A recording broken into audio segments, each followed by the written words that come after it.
Good afternoon, everyone, and welcome to our City Commission meeting on this November 12th at 2 o'clock.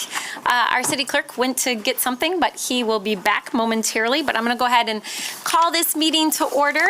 As we begin our meeting today, I'm going to ask you to join me for a moment of silence before we move along to Pledge of Allegiance and roll call. So if you would please join me for a moment of silence.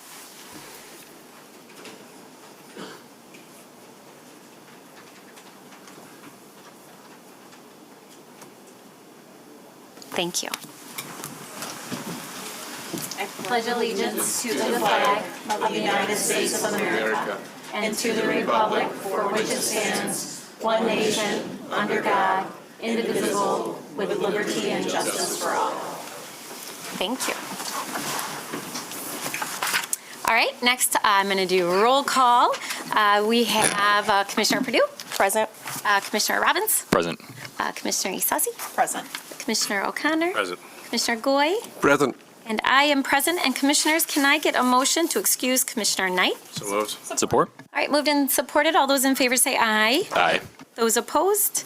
It carries. All right, next we'll open it up for public comment related to items on our agenda today. So if you're new to our City Commission meetings, I'll walk you through the agenda. But before I get to that, I'll introduce interpreters. So if you need assistance with interpretation services. But today we have a full agenda. We had a number of standing committee meetings this morning where this body met and we made decisions. So our City Commission agenda, if you look at it, we have 2 opportunities for open general public comment. We also have a scheduled public hearing today. Our scheduled public hearing is related to the transformational brownfield for the F&M development. So our first opportunity for public comment, this is explicit to items that we voted on and talked about earlier today in one of our standing committee meetings. And then we have the scheduled public hearing. So if you are here to speak on the transformational brownfield application for F&M, I'm going to ask you to stay put until I open up that public hearing. And then at the end of the meeting, we have another opportunity for public comment based on anything else that you're here that you wish this body to, any other comments or issues in which you wish this body to hear. I did roll call, by the way. And I did the motion to excuse. And so the first opportunity for public comment, I'll open up in a minute, but a couple things about public comment. We do have meeting expectations up here on the wall. If you want to take a look at those, we ask when you do come up for public comment, whether it is for the public comment for agenda items or the public hearing, scheduled public hearing, or the final opportunity for public comment, we ask you to come up to the podium, share your name, the city that you live in, and we'll give you up to 3 minutes to speak. So I will invite our interpreter to come up and introduce themselves. Hello. And again, if you need assistance with interpretation services, please let us know. Hi, welcome. Good afternoon. My name is Jennifer Hernandez. We're delighted to offer Spanish interpretation services for today's meeting. Buenas tardes. Mi nombre es Jennifer Hernández. Nos complace ofrecer servicios de interpretación al español para la reunión de hoy. Thank you so much. All right, so I'll open up the first opportunity for public comment. Again, this is really explicit to agenda items or items that we voted on earlier today. With this opportunity for public comment, we ask that you share your name, the city that you live in, and then also be explicit about what item you're referring to. So is there anyone here that wishes to be heard on agenda items that we voted on?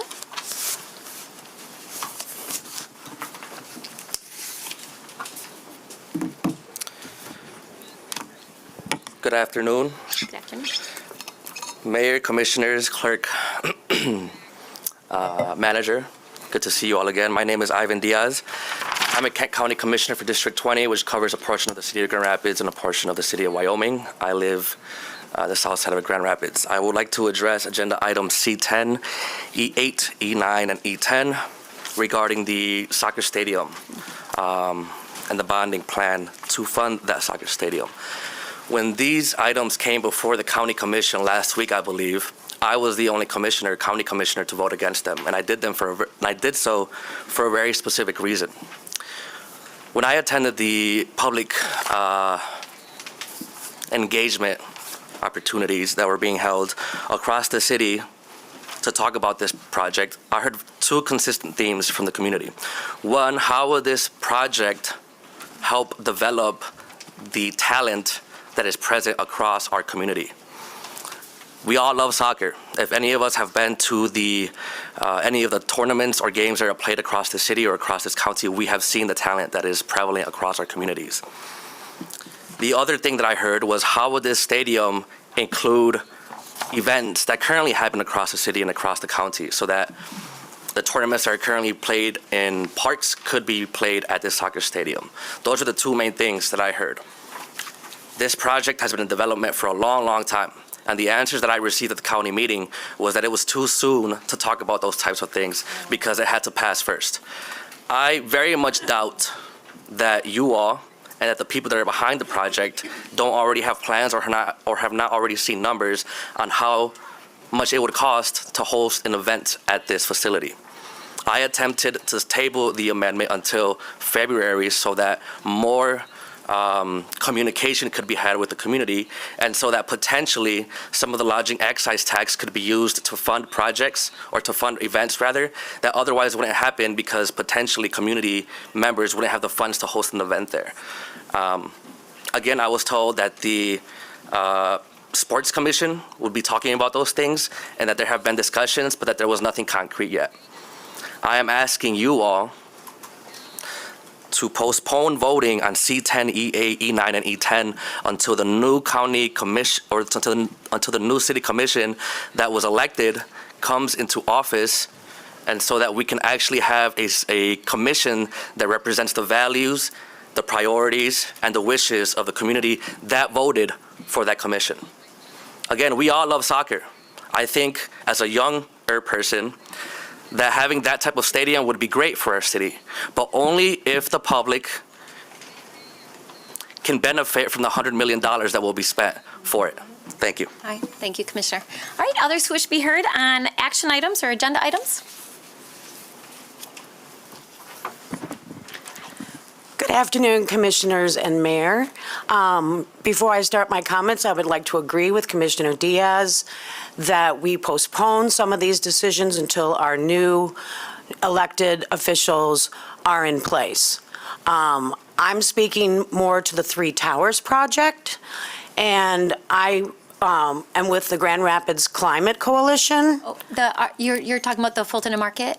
Yes. Okay, that's a scheduled public hearing, and so I'm going to open that up after we get through the agenda. It's a scheduled public hearing. Okay, I misunderstood. Yep, so that will have its own time for you to come back up. Gotcha. Yep. Sorry for the... No, that's okay. That's all right. All right, others who wish to be heard on agenda items? Margot Johnson. I am a longtime resident of the West Side, and will be directly impacted by the soccer stadium. And I also second and third, I guess, what Ivan has said. We've been asking lots of questions, and we don't have answers or commitments, and we would like that before this is voted on. Thank you. Thank you, Margot. All right, others wish to be heard. Again, this is action items. Hal Fruit, I live downtown Grand Rapids. Again, concerning the soccer, or item number 10. Before you vote on that, I would ask you to please consider the traffic flow exiting off of 131 South at that exit where you have to cross 4 lanes of traffic. I've presented stuff to this body in the past about that, but before you approve it, make sure you can get off the highways without killing somebody. Thank you. Thank you, Mr. Fruit. All right, seeing no one else, I'll close that public comment period. And Commissioners, that will take us to our next item, and that is approval of our minutes. And these are minutes from our meeting on October 22nd. Can I get a motion? So moved. Support. All right, moved and supported. Commissioners, any additional questions or comments? All right, all those in favor say aye. Aye. Those opposed? It carries. All right, that will take us to petitions and communications, and we have 4 items before us today. First one is communication received from Carson Brown regarding recent events at Mel Trotter. All right, that is received and filed. Communication received from Max Dillivin regarding his resignation from the Vital Streets Oversight Commission. All right, that's been referred to our Committee on Appointments. Communications, 91 of them received expressing opposition to the proposed Fulmer Development 3 Towers project. That is received and filed. And fourth, communication received from Wesley Hoyt expressing support for more public transit in the city of Grand Rapids. And that is also received and filed. All right, next that will take us to our reports of city officers, and we have 3 items before us today. First one is city manager's report. That is received and filed. Second one is Comptroller's warrant report for the period of October 8, 2024 through October 21, 2024 in the amount of $21,636,882.24, and the small claims third quarter 2024 report and monthly travel report. All right, that's received and filed. And finally, a treasurer's report for the period of October 8, 2024 through October 29, 2024. And that is also received and filed. All right, next that will take us to our consent agenda. So our consent agenda are items that we voted on earlier today where there was a unanimous vote. So today with 1 voice vote, we'll adopt those items. Commissioners, can I get a motion for the consent agenda? So moved. All right, moved and supported. Commissioners, any additional questions or comments? Commissioner Perdue? Thank you, Mayor. I just would like to respond to some of the comments around the soccer stadium, which we're voting on. We have a few items today. I just want to remind folks that after these assets are developed, that they will become or considered public assets governed by the CAA, the Convention Area Arena Authority. And so I think a lot of the questions and concerns and ideas around commitments, many of which I share. How might we make sure that this is open to the community? How might we make sure that we bring in community groups? How might we make sure that that those facilities utilize diverse vendors? Those decisions are made on the operations side. And so that CAA body, which we have representation from with the city and with the county, will be making those decisions. What would you say in the next few months or kind of before opens? Yeah, but coming up. No promise on timeline. Yeah, no promise on timeline. I just want to reiterate, I think that advocacy and that ask is valid, and just encourage folks to connect with the CAA as the time is right to make sure that some of your desires are included in the final operational plans. Yeah. But I do plan to support these items today. Thank you. Thank you, Commissioner. Commissioners, any other questions or comments? All right, seeing none, all those in favor say aye. Aye. Those opposed? It carries. All right, Commissioners, that is going to take us to, let's see, our resolutions, and we have one resolution that has been added for us today to consider. And so in order to consider this, I'm going to need a motion to suspend the rules. Can I get a motion to suspend the rules? So moved. Support. All right, moved and supported. All those in favor of suspending the rules say aye. Aye. Those opposed? All right, rules are suspended, and that will take us to our one resolution before us today. And this is a resolution, Flood and Flood versus City of Grand Rapids. Can I get a motion? So moved. Support. All right, moved and supported. Commissioner O'Connor, you want to tell us about this? Thank you, Mayor. Yes, this was a longstanding issue. It goes back a number of years related to a property that was contained within a neighborhood enterprise zone, a single-family property. When we adopt neighborhood enterprise zones, they include a district. There was an error in the way the property was listed on the assessor's website relating to it being contained within a neighborhood enterprise zone, and through some mediation with our attorney's office, it was determined that the property was in fact eligible, which would have given that property a property tax benefit based on the improvements that were made. And so this is a resolution to rectify the error that was made, and both for the individual affected, as well as allowing us to change our notification process online so that this doesn't happen again in the future. Great, thank you, Commissioner. Commissioners, any questions or comments? All right, appreciate our City Attorney's Office working on this. I'll call the question. All those in favor say aye. Aye. Those opposed? It carries. All right, next that will take us to our scheduled public hearing. So this is a public hearing to consider a transformational brownfield plan for the Fulton and Market redevelopment project located at 317, 21, 37, 41, 45, 47, 53, and 63 Market Avenue Southwest, as well as 216 Fulton Street West. So the notice of this hearing has been made pursuant to state law. And so what we'll do today, so I'm going to hold on before people come up to speak. First, we have a presentation by our Economic Development Director. I'm sorry, I should have been more clear about that. So for our scheduled public hearing, what we'll do is we will start. You may want to sit back down. This may be a few minutes. Sorry, I should have looked up and saw that people were moving. Sorry about that. So what we'll do as we get ready to tee up this public hearing, we, for all of our scheduled public hearings related to brownfields, this is consistent with what we always do around this body. We always start with a brief overview by our Economic Development Director, which is Ms. Sarah Ranero. So she'll have an opportunity to go over and provide an overview, and then we provide members who are part of this project to come forward and provide any additional detail, and then I will open it up to public comment. So as soon as the brief presentation is done, then I'll open it up for public comment. Oh, City Clerk. Because of can I just say one more? Sure. Because of the fullness in the room, there's no need to we want to keep that doorway open, so there's no need to line up. Everybody will get an opportunity to speak. So there's no need to everybody line up in the room. We'll get through everybody that wants to speak. So we just want to make sure we keep that doorway open for safety. Yeah, and do you want to reference the clipboard as well? There's also a sign-in sheet on the table there if you can sign in as well. Thank you. And we do that just to make sure that in our minutes, we have the names and the city that people live in recorded accurately.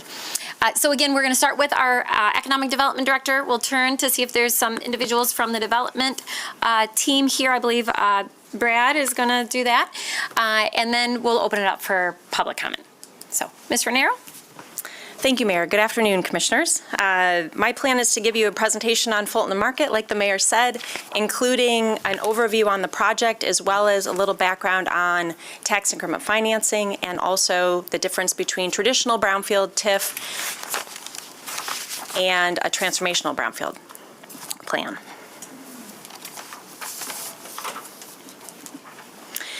This is my overview slide. We've got 6.8 acres along Market.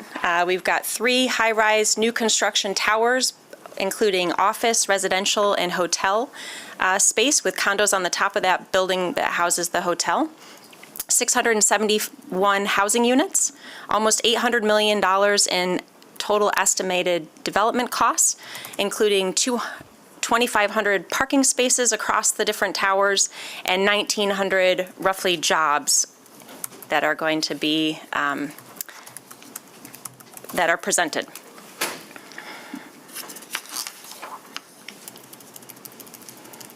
This is the site. It's bounded by Fulton Market 131 and the river. I wanted to just address one question that Commissioner Goey had at a recent meeting around the Charlie's Crab building that was previously on the site and has since been demoed. The Economic Development Corporation within the city of Grand Rapids issued revenue bonds back in 1982 to the restaurateur, C.A. Muir Corporation, and I just, the question was around incentives on that previous building, and so that's what I've learned to date, and hopefully that helps with your question. But this is, again, 10 different parcels, all surface parking lots across 6.9 acres. This is my overview slide between transformational brownfield plans and traditional brownfield plans.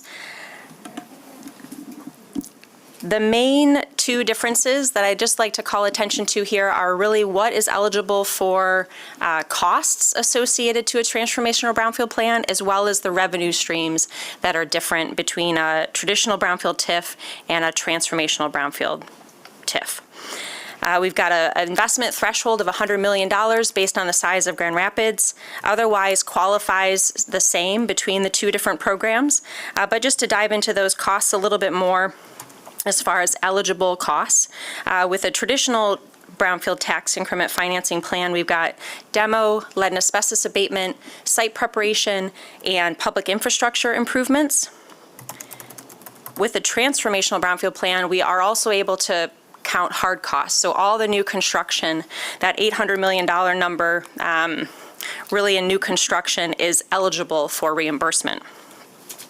As far as the different revenue streams that are coming into a transformational brownfield plan, these are really state-centric dollars. So we've got income tax capture revenues for construction prior to completion of the project for the construction workers on site. We've got income tax capture for folks that live on the project post-construction. And then we've got sales and use tax exemptions, again, both pre-final project and post, as well as withholding tax capture revenues. Because of the size of this project and the state revenues that are being sought, there is an additional underwriting component that the state is in current evaluation with a third-party underwriter. And again, I just want to emphasize this really as a state tool. Here's a slide on tax increment financing. This is meant to be really simplistic and I hope helps capture what we mean when we say tax increment financing. So this is related to property taxes only. So think of a traditional brownfield plan. We've got our base taxes, that rectangle at the bottom there, which in this case is about $7 million for the F&M plan. Those taxes will be paid on the current taxable value through the construction and be sent to the taxing jurisdictions as they have been. The orange-yellow mountain increase there is actually where we have increased revenues on the site. And so you can see the points in time at the bottom there, pre-development, during the plan, which is up to 30 years for a traditional plan, and then post-plan. And so once we have new tax increment revenues, those revenues are ultimately paid back to the developer for investment to build whatever they're building. In this case, we've got a projected local property tax reimbursement over the course of those 30 years as $129.8 million roughly. And so at the point in time where we get to post-plan there on the far right side, the $129.8 million would ultimately be taxes that are generated annually by the project because of the project. So really limited risk to the city as this is reimbursement based. If the project doesn't happen, reimbursement would not occur. So what I wanted to do briefly is I'm going to take you back a couple of slides to my overview slide and just talk about each of the towers individually here. And then I'm going to offer Brad Thomas with Progressive and Joe Gustinelli with Michigan Growth Advisors to come up for brief remarks as well in case there's any gaps here. Ms. Raniero, can I ask you just to elaborate on two other items? Only because I've had lots of conversations about this project. Sure, please. Can you also talk about the fact that transformational brownfield incentives are capped as well as competitive? Yes. And will you just elaborate a little bit on what that means? Yes. Because that's different. Do you mind than if I wait brownfield. to do that? Sure. Okay. Yes. I have Can that you add in, that to your list? Yes, thank you, I will. Thank you. Okay, so the office tower is expected to be under construction first, starting next fall. We see it at the south side of the property, and there are the numbers. We've got $275 million in development costs, 21-story building across 916,000 square feet with integrated parking and a dedicated office user across 13 of those floors. Almost 1,725 full-time jobs, as well as parking integrated.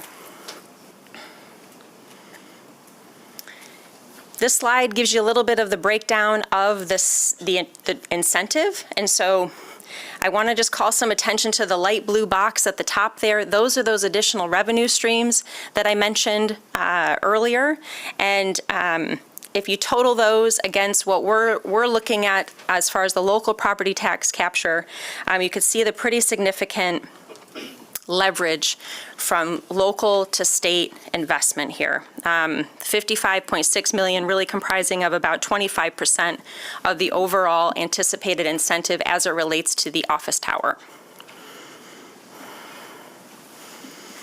The residential tower. This is $329 million development costs across 668,000 square feet, 43-story building, which would be the tallest in downtown. 595 units, which you can see the breakdown of the varying sizes of units, as well as rents ranging from $2,600 to $3,900 a month. This aligns with 150% area median income, which I just want to call some attention to our housing needs assessment from 2022, where the for sale,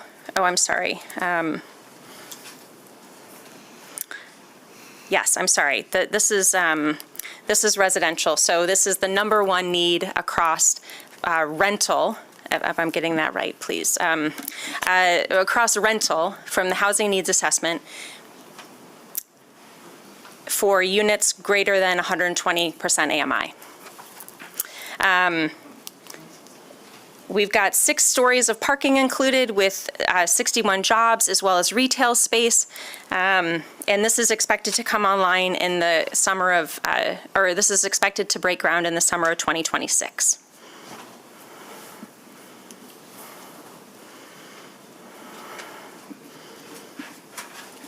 This is providing the incentive breakdown for the residential tower. We've got a leverage of about 14% local, 86% state, and I want to call some attention to the request for a neighborhood enterprise zone there at the bottom, which is not under evaluation at this point. It has been requested, and so we wanted to be transparent that it is an ask, but right now we're really focused on the top rows there above state property tax capture. And again, looking at this leverage is about a 14% local to 86% state breakdown.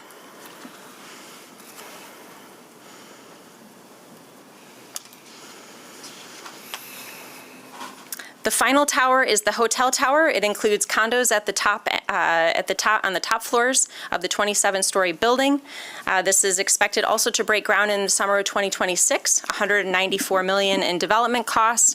130 hotel keys, including 76 condos with a mixture of 2 and 3 bedroom units, 155 jobs as projected with the hotel, and integrated parking across 6 floors of the building. This building, the for sale residential units, represents the second highest housing gap when you look at the housing needs assessment from 22 for units greater than 120% AMI.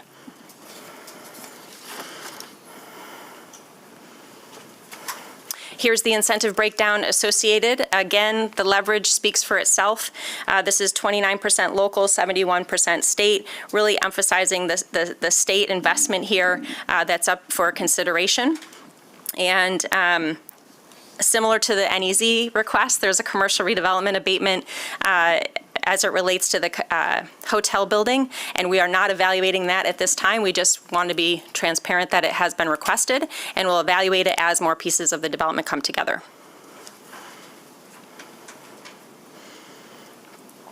So this is a grand total proposed incentive breakdown.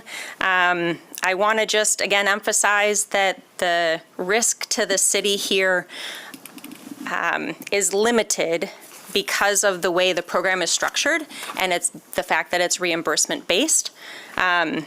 The state revenues into the deal are across a 20-year period, and our local and state property tax capture are following that traditional TIF for a brownfield plan up to 30 years. But you can see the red box there of 129.8 million out of the 565 brownfield incentive row, and that leverage looks to be about a fifth local.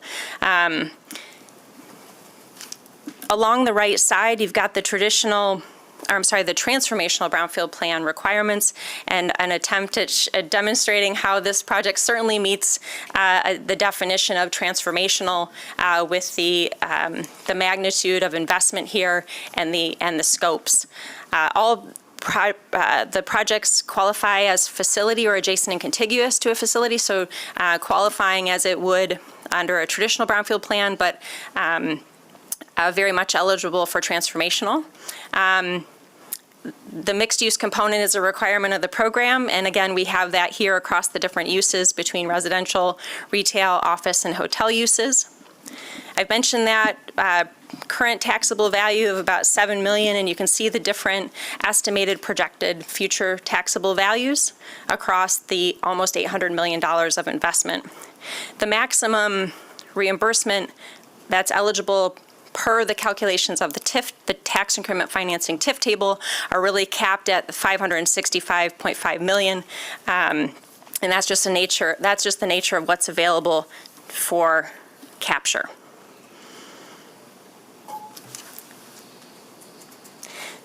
The only other thing I'd like to say on this piece is that this is a important piece of a very large puzzle, which the state is very much a big part of the pie.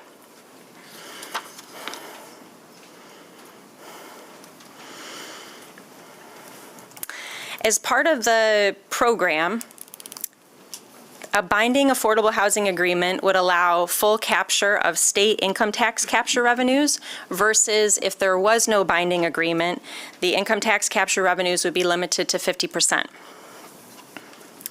I'm showing you what is being estimated as far as the full state income tax capture, $136.5 million over that 20-year period. You can see the breakdown between residential and condos. Again, these are all estimates. Very possible to be refined as the deal unfolds. But what we're really talking about with a affordable housing agreement is that increase of $68.2 million in income tax capture, which is equating to be 50% of the full state income tax capture.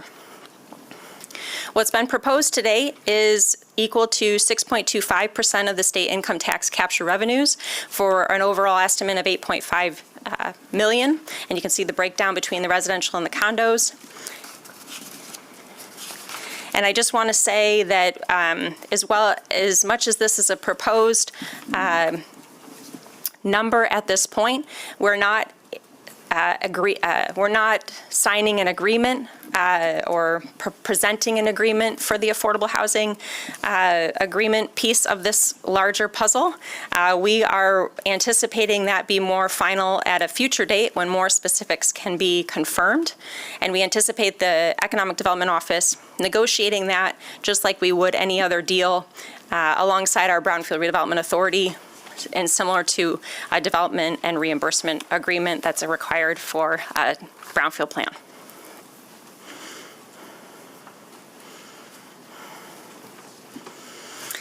The inclusion plan, this is the suggestion as far as the total benefit to subcontractors for minority-owned, women-owned, and micro-local business enterprises. There's $635 million in construction, $117 roughly in professional services, and we've got a commitment of $31 million at this point in time. what I heard this morning on the success of the amphitheater project, as well as just conversations outside of the office regarding the momentum that some of the other projects have had downtown. I really think that this is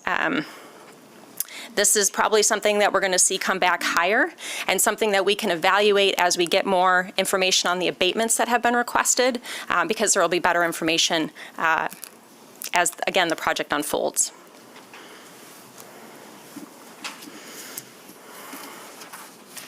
This is my project summary slide as far as some of the timelines and the costs, including an annual city income tax row there.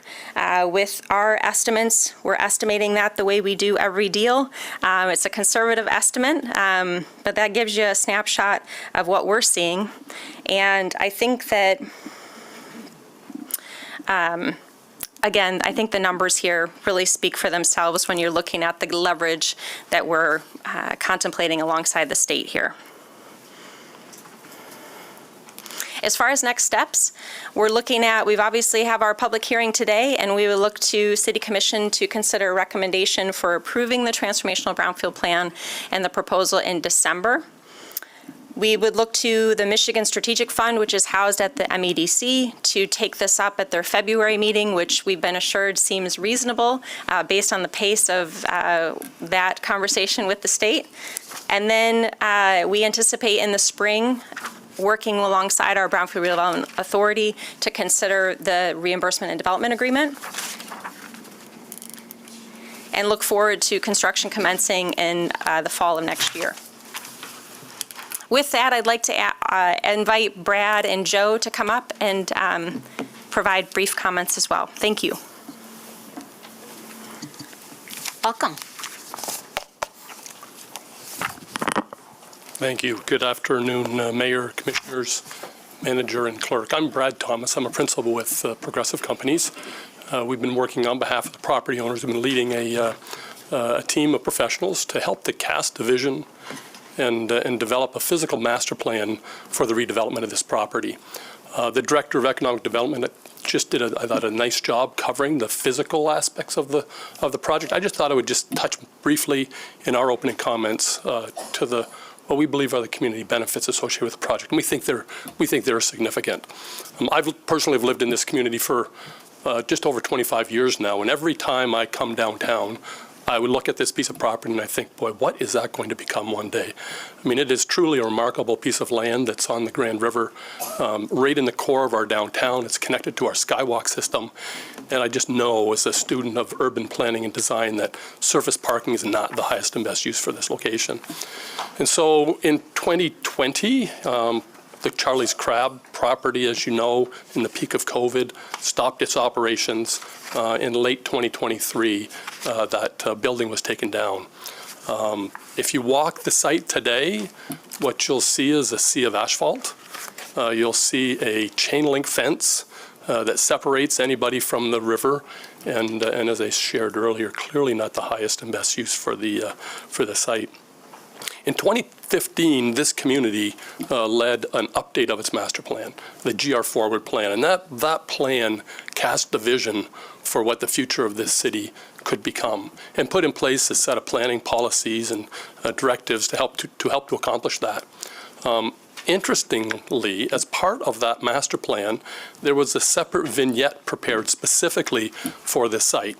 And it captured what it believed to be the highest and best use and best planning practices if applied to this property. And what I'm really happy to share with you is the plan that you have before you honors all of those elements of that master plan. It contemplates access and promenade to create visibility mid-block to the Grand River. Over 30% of the site is being dedicated to open space and public space. It completely redefines our river's edge, creating access to not just to the edge, but to the water. It provides and dedicates public access and trails to the community along the river's edge as well. And so when we think about what this project represents, we truly believe that's a benefit that today, as a piece of private property with no access to the river, does not offer. In addition to, and I guess the last thing I would share, it's been 10 years, just under 10 years. 2015 is when the GR Forward Plan was completed. Nearly like 10 years and nothing has happened to date on that property. And there's one reason for that, and it's because of the immense capital cost it takes to deliver a project of this scale. And the only way something like this will happen is if there are incentive programs like the transformational Brownfield plan available to accomplish it. In addition to the benefits associated with realizing a community vision, the project, as was already shared by the Economic Development Director, includes just over 900 full-time jobs, over 650 residential units, new shops and restaurants, and creating a new level of vibrancy downtown, together with 300 hotel keys and significant parking downtown. So again, truly transformational, and we really do believe beneficial to this community. With that, I'd like to turn it over to Joe Augustinelli, who will share some of the economic impacts. Thanks, Brad. I think Brad misspoke briefly. The jobs is 1,900, not 900. Yeah, you did. That's all good. No worries. Thank you, Mayor, Commissioners. My name is Joe Augustinelli. I'm the founder of Michigan Growth Advisors, which is Miller Johnson's economic development consulting subsidiary. And we've been leading the financial planning and transformational brownfield plan journey on this project over the last 2.5 years. As a quick refresher, the TBP program was created by the legislature to create an incentive program that was sufficiently large for very complicated, dense urban developments to move forward. Projects must be a minimum of $100 million of investment in size and contain a mix of retail, office, residential, or hotel uses. The incentives generated by a TBP are only generated after a developer invests hundreds of millions of dollars of private capital. And if the projects are not constructed, then no incentives are generated. If the projects are constructed and not fully occupied, then the size of the incentive is reduced as a function of vacancy. This creates a huge amount of risk that's undertaken by a development team to take on a project of this magnitude, and that's really the reason that our community hasn't seen this type of investment over the past few decades. It's because the economics of projects like this truly are not feasible without an incentive tool like the TBP program. This project sits on land that's incredibly expensive to develop due to geotechnical issues, given that the river used to run through the center of the site. The site is contaminated. The development project is also going to require the construction of a significant amount of structured parking at a cost of about $40,000 a parking space, in addition to the cost premiums for building heavy steel high-rise construction. To help illustrate these economic challenges, we pulled some data on from some of our other clients, smaller projects that are occurring in the city, along with publicly available data for some of the larger projects that have occurred in this city over the last 10 or so years. And so just as a reference point, when Arena Place was developed in 2016, that project was expected to cost around $130 to $150 a square foot to construct. This was 8 years ago. Studio Park, which was contemplated before interest rates doubled, before construction costs started increasing exponentially, was projected to cost around $328 a square foot to build. Today, as we work with our smaller clients unrelated to this project who are doing projects around the city, if you look at a typical 4-story wood frame building on top of a concrete podium, those projects are averaging right around $325 a square foot. So now today, as we sit here, small wood frame construction costs the same as sort of higher rise projects like Studio Park did just a few years ago. The project that's in front of you right now, we're projecting to cost right around $650 a square foot. So it's nearly double the cost of construction to develop this project on this site at this scale than it is to construct smaller projects elsewhere in the city. This project simply doesn't work without the incentives that are being proposed. The reason this incentive request is so large, it's because the vision for the project itself is large. We view this as an incredible opportunity to add density in the downtown. However, as part of the project approval process, as Sarah mentioned, statutory checks are in place to ensure that the project's not receiving more incentive than is necessary for it to move forward. SB Friedman, a firm out of Chicago, has been hired by the Michigan Economic Development Corporation to conduct a statutorily required third-party underwriting analysis for the MEDC. And through that analysis, if the incentive request is found to be unreasonable or not needed, then the MEDC will simply not approve the TBP. We've been in that third-party underwriting process for over 6 months now, and SB Friedman's been digging into every assumption in the project with, I can assure you, a very fine-tooth comb. And we have not received any indication from them that they feel that the project is seeking more incentive than it needs to be financially viable. I think you're about to hear from a number of members of the public who believe the project's proposed contribution to the Affordable Housing Fund should be exponentially larger. Those comments, while I truly believe are well-intended comments, they're not based in an understanding of the economic realities of this project. Diverting a... No. Please don't interrupt people who are speaking. When you're speaking, I'm going to make sure people don't interrupt you, so we give each other that same respect. Diverting a 10 to 20% portion of the project's incentive simply means that the Affordable Housing Fund will receive a large percentage of zero. The project simply can't move forward with the request that's being made. We've spent several years developing the economic model for this project and how to incorporate support for affordable housing in close collaboration with both current and past city staff. And the proposed contribution to the Affordable Housing Fund is what the project can support. Finally, this vacant surface lot is generating almost no economic value to the city in its current state. Based on the assumptions being made in the TBP, the anticipated city income tax this anticipated city income tax generated on the development site is projected to be our projection is about $200 million over 30 years of the life of the TBP. Debt millages are not captured by the Transformational Brownfield program, so Grand Rapids Public Schools will receive about $28 million to their building debt millage over the life of the TBP, and that benefit will be realized starting on day one.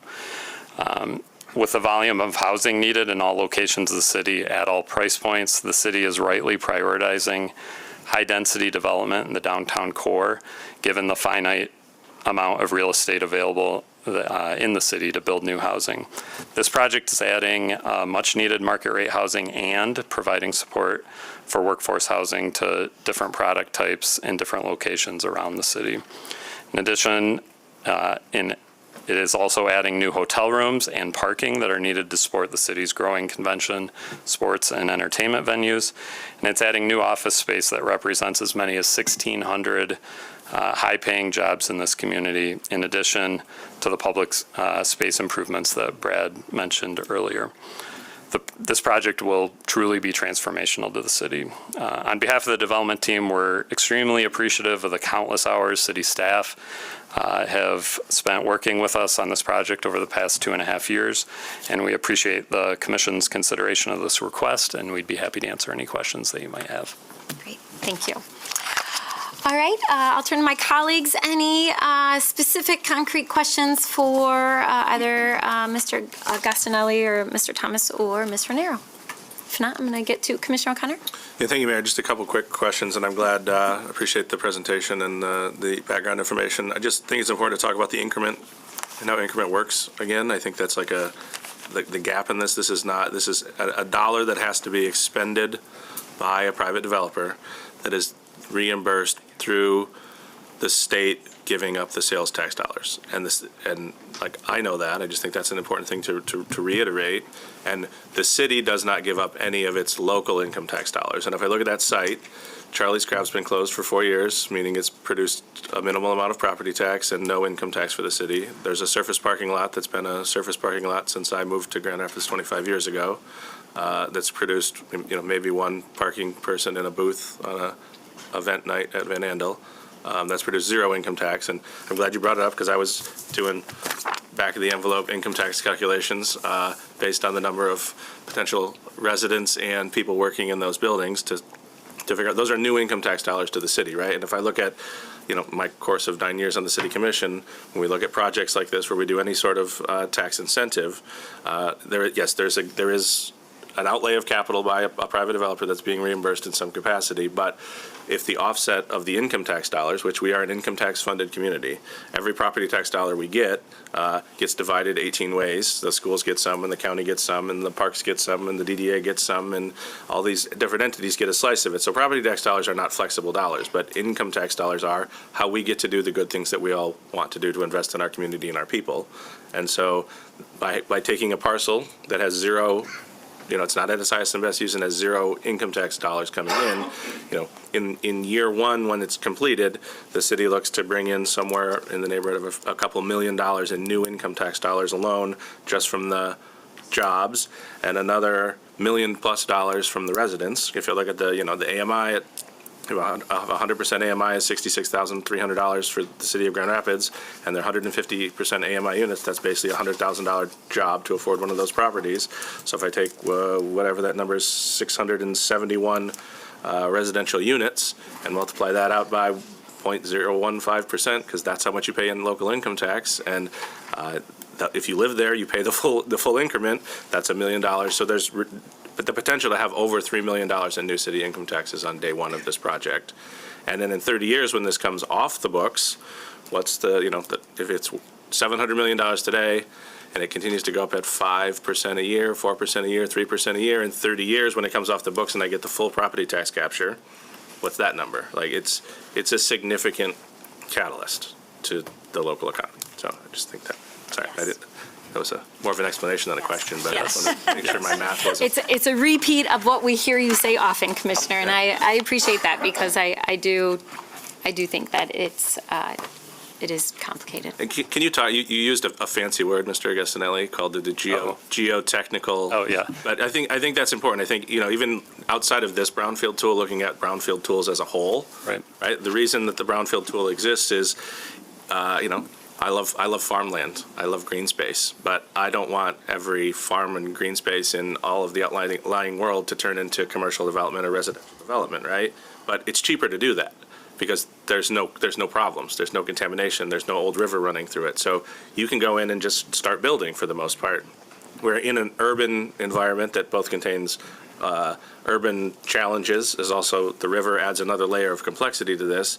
The reason that the Brownfield tool was originally adopted was to say, if we don't want people to take away productive, nice green space someplace else, there has to be some sort of give and take so that the market can help the market make the choice to do the hard thing rather than to do the easy thing. Mm-hmm. And you used fancy words about the difficulty of that site. You're building a very tall building on a very soft piece of ground.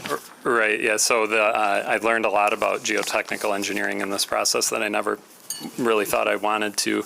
But so there's two issues going on here. So the site itself, the river used to run through it, so that's not, there's that on top of where the riverbed was, there's been urban fill of various whatever things the city found 100 years ago to fill in the site. That gets you down to the former riverbed beneath that. This exists in lots of areas around the city adjacent to the riverfront. There's limestone deposits called karst that as groundwater flows towards the river, those limestone deposits are eaten away slowly over time, creating large air pockets underground, which kind of think about putting a big pile of books on top of a balloon. You don't want to do that because eventually the balloon plops and things fall down. So ultimately, the project needs to go about, I think it's 140 feet down to bedrock with dozens and dozens and dozens of pilings to find solid footing to build the building on just to get to the surface. And that's incredibly expensive to do. And as a percentage of the project, like if you got to build this same exact thing and drop it in a cornfield in Hudsonville, Yeah, and a how easy is, I mean, what does that add to the project? I don't have that data point in front of me. I don't know that you'd build a 43-story building. But I'm just saying, if it was an easy Yeah, site, if it was not a difficult. Yeah, it's in the tens of millions of dollars for sure, just that piece alone, yeah. Okay, thank you. But I don't have the specific data point. Thanks, Commissioner. Commissioner Isasi, who's also serves on the board. Thank you, Mayor. Thanks for the presentation, and thank you, Ms. Renero, for the overview. Mike, we just finished our economic development project team meeting, about an hour and a half ago, myself and the mayor and Commissioner Perdue, and in that timeframe, we talked about another development that was happening. This one was around affordable housing, and I think some of the question that I had heard from individuals as I met with people was really like feeling that this has gone really fast, that people are saying that they didn't know about some things.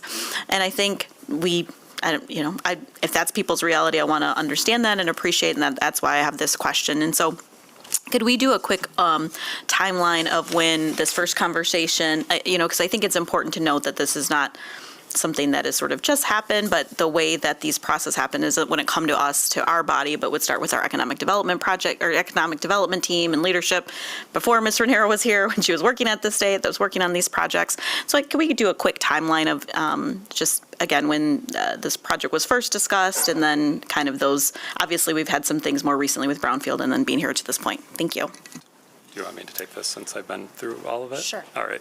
So since Sarah came in kind of in the middle of that process, I'll take the question. You can correct me if I get anything wrong. So we probably looped the city staff in prior to Sarah being on the team 2 years ago, I would guess, was when we started, having preliminary conversations and starting to talk with some of you at sort of this big picture level, right? What's possible here? We had to go through a process of amending state statute to increase the cap on the TVP legislation when all of the dollars were ultimately allocated to two projects in Detroit. That was 2023 winter, I would say.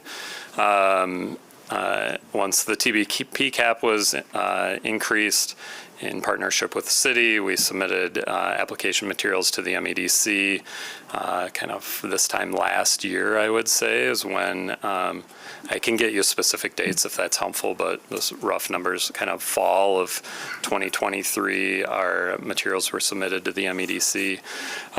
We received an invitation to apply from the MEDC, sort of securing our piece of this finite competitive pie of resources for large transformational projects for Grand Rapids, so that they didn't go to another community. Fall of 23, and then we worked through sort of that's when we kicked off sort of the due diligence process with the MEDC, which we've been in the throes of since kind of January, I would say, of this year. MEDC brought in their third-party underwriter, I would say early summer, May-ish of this year. And we've been, having every 2 weeks meetings with city staff, with SB Friedman, the MEDC since then, to get to a point of, do we have a project that's viable? Is the incentive request that we're making sufficient to build the project? Is it overly incentivized or not? The answer to that question is no. And then, are we at a point where it's ready to start moving forward through the public process. And that kicked off with presentation to the Brownfield Redevelopment Authority Board in August. August, we had our first presentation to the Brownfield Redevelopment Authority at just a conceptual overview of the project. The project came back to the Brownfield Authority at their their September meeting. I think the sequencing is working. Yes, September meeting. Where we gave another presentation, answered a lot of questions, and Brownfield Authority unanimously recommended approval up to the City Commission. That kicked off our team's public outreach. We've met with 30 or so groups. Really anybody who's asked for a meeting, we've accepted. We've reached out on our own to many of them, including sitting down with some of the folks that are opposed to the project, just to try to understand people's perspectives, and is there a way to address some of those concerns? So that's been occurring mostly over the month of September, October.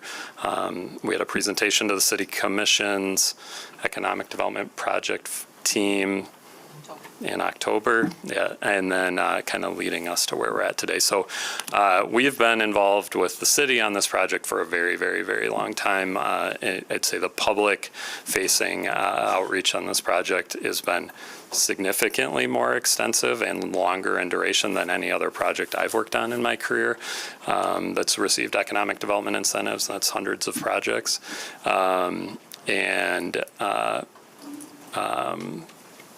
I think hopefully I answered your question. Sarah, did I miss it? No, you did great. The only other thing I wanted to go back to is the mayor's question earlier that I said I would come to and answer, and then I forgot to address it. But it's been mentioned a couple of different times, the caps around this program. And so from a timeline perspective here, I feel like that's part of the sense of urgency, coupled with the timeline of the underwriting at the state. We want to keep the momentum for that state request after the new year. Because we want to pursue the monies here versus those dollars being dedicated elsewhere. Thank you. Commissioner Robbins? Yeah, thanks, Mayor. I just wanted to clarify a piece of information you mentioned. You said the local property tax millages, those benefits are realized by local jurisdictions immediately. They're not captured by... I may have misspoke, but let me correct. Okay. What I was talking about was specifically debt millages. So we capture all, the Brownfield plan captures all millages of all taxing jurisdictions except for those attributable to the levy of debt. Okay. So it's the Grand Rapids Public Schools building debt is not captured by the Brownfield plan. That's the $28 million number I referenced. Okay. Yeah, thanks for clarifying that. I think the number that you mentioned, just the contribution that the property tax would contribute to our public school system too, is to me something I haven't heard mentioned before. So I thought that was interesting and kind of helps understand the full context of what some benefits might be from this project. So I at least appreciate you mentioning that. So, thank you. Thank you. All right, seeing no other questions or comments, I will ask you all to sit down. And now if you are here, I'm going to open up this public hearing. Again, you are welcome to come forward. Please sign your name in the city. There's a sheet over there, your name, city you live in, and then you'll be given up to 3 minutes to speak. We ask that you share that publicly as well. And we'll start with Ms. Kim Spring. Hi, I already signed in. I want to make clear which hat I'm wearing today. And Kim, I know you, I'm sorry, can you start with your name and the city that you live in? I'm sorry. Sorry. Kimmy Spring, I live in Ward 2, and I'm today representing the Grand Rapids Climate Coalition, not my other hat with the Creston Neighborhood Association. Our Land Use Committee this has not been put before them, so we have no stand on that at this point.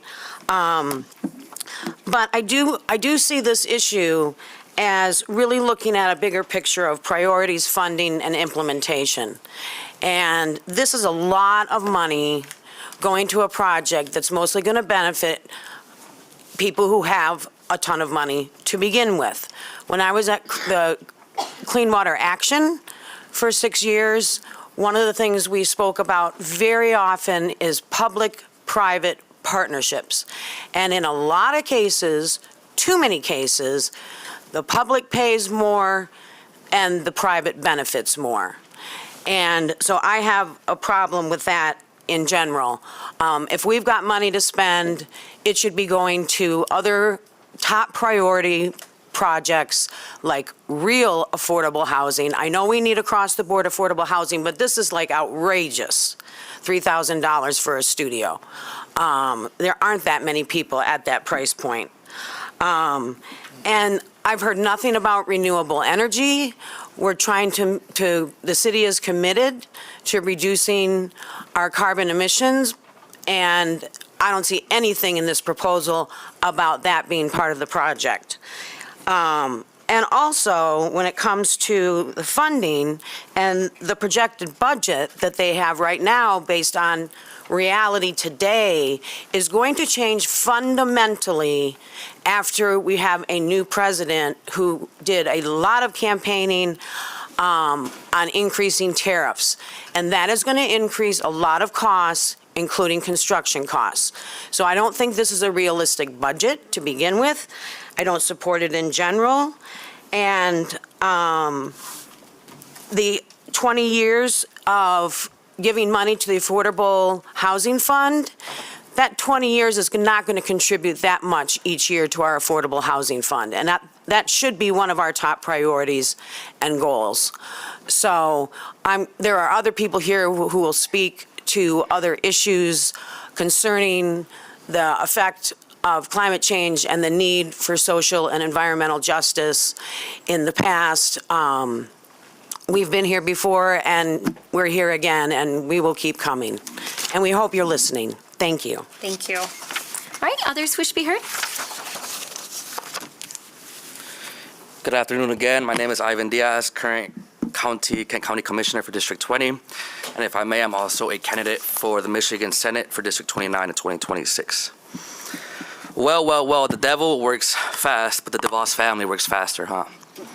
I don't know about y'all, but the gentleman that's behind me that basically said that all of those in the room who are speaking out against this program are a bunch of dummies that don't know what they're talking about. I didn't take too kindly to that. I would be a little bit, the real issue here is what the DeVos family is asking from the public. This is a private tract of land. If they were doing whatever they wanted with their own money, we wouldn't even be here talking about this. The DeVos family and the Venando family are worth over $10 billion. It's a little easy to say that, so another way of saying that is $10,000 million. 10,000 millones de dólares. They're talking about receiving over $700 million in tax funds and public dollars. And what I'm hearing from some of the commissioners here is it's fine because it's state money, not city money. I heard from some of the presenters that the city has a low risk because of that fact. I would encourage all of you who have the power that you have and all of those listening to this to look up the studies of what happens when developments happen that are only for the wealthiest people among us. $8 million over 30 years, I'm not good at math, but that's about $500,000 a year. How much good is that going to do? Not as much good than if there was affordable housing, real affordable housing included in this project. We kept hearing that this project is not feasible unless these incentives are included. Well, maybe if the DeVos family invested their money into things besides using their dark money to influence this committee and to try and influence our local elections with dark money, then maybe they'd have a little bit more coins in their pockets to not come to us asking for our public dollars, to asking us for our tax dollars at the state level.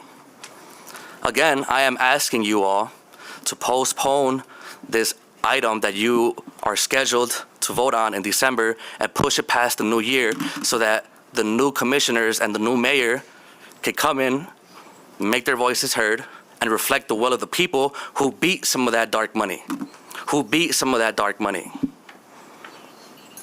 It's not that much of an ask. It's really not. People have been coming here for years talking about how much we're falling behind every year when it comes to housing. Yes, we need housing. Yes, we need affordable housing. Yes, we need housing at all price points. But this project, as it's currently been developed, as it's currently coming before you, is not good enough. Thank you. Thank you, Commissioner. All right, others wish to be heard? My name is Hal Fruit. I live at Plaza Towers downtown. I'm a little conflicted over this project because, one, it'll block the sound that the city has exempted the amphitheater from my residents. So in a way, it covers up what the city commission did in exempting the amphitheater. However, there are some issues I have with it. One of them, the gentleman that was presenting talked about housing at all price points. I guess you have to define the definition of all. These price points seem to be quite high when you're talking a studio at about $2,000 a month. So I'm not sure what all price points mean. Looking at $850 million, and I am pretty good at math, over 20 years, that's $425,000 a year into the housing fund. According to HUD, currently the average cost of a unit to put up a new unit is $200,000 to $300,000. That makes about 1.5 units of housing affordable per year. And I'm not sure how that helps the city in the affordable housing issue. If all 8.5 million were put up at once, it would be about 40 units. I think that's a little better help than 1.5 units per year. So I urge this body to reconsider this option with the developer only having to put up $8.5 million over 20 years, or $425,000 a year, or about 1.5 units where people can actually afford to live. Thank you. Thank you, Mr. Fruit. All right, others wish to be heard? Bujuani, Indigenous Howard City and Dunjapa, Maingandodam. My name is Georgia and I'm 15.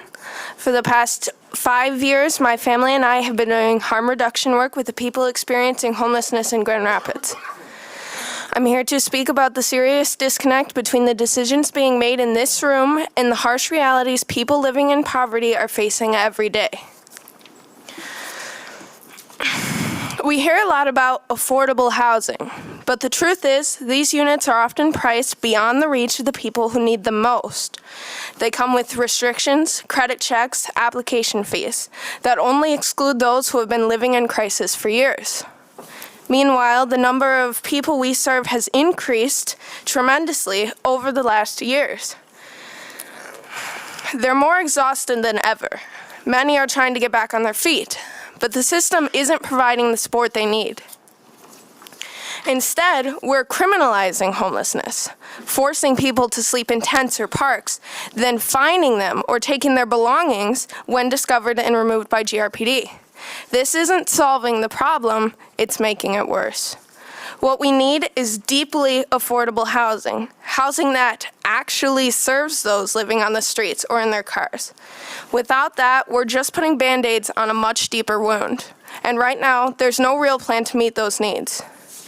And while we're talking about priorities, it's time to stop subsidizing the wealthiest families, like the DeVosses and the Van Andels, who don't need more breaks.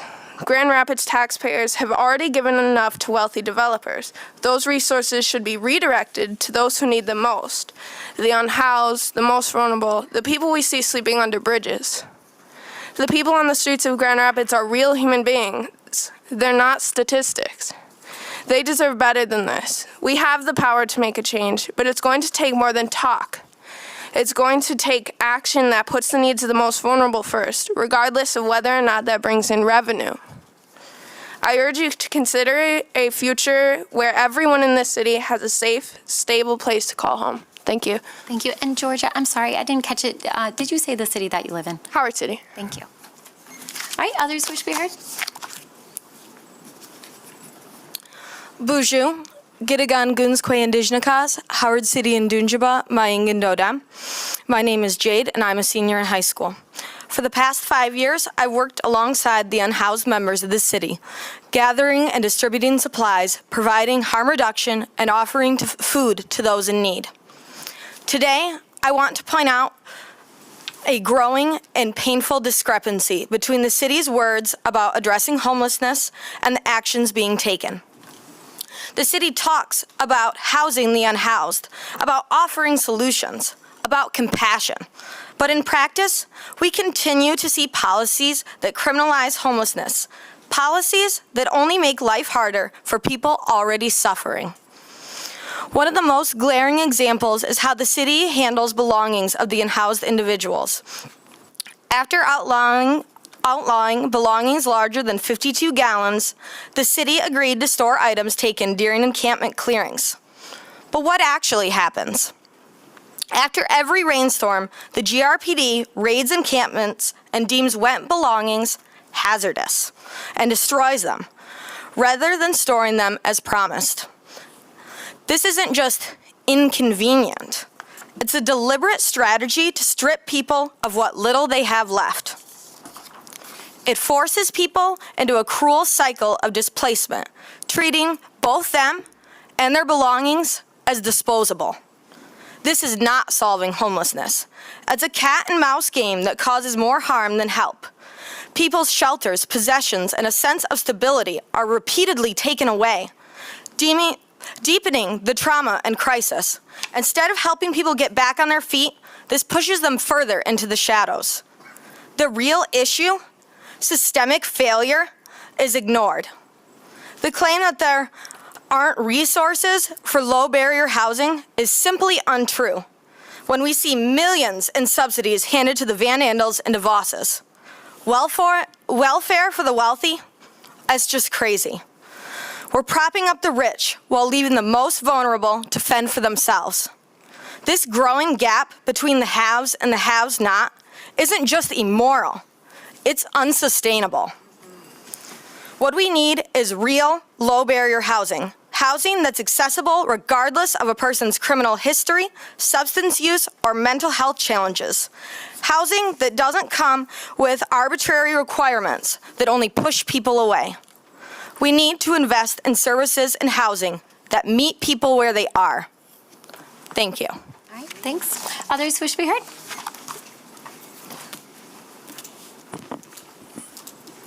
Good afternoon, Mayor, City Commissioners. My name is Monica Steinle-App, and I'm a resident of the 2nd Ward in the City of Grand Rapids. I'm an advocate for affordable housing, and I'm a supporter of economic development and growth for our city. I have been in the real estate development industry for 23 years, many of which during that time have been focused on and dedicated to housing.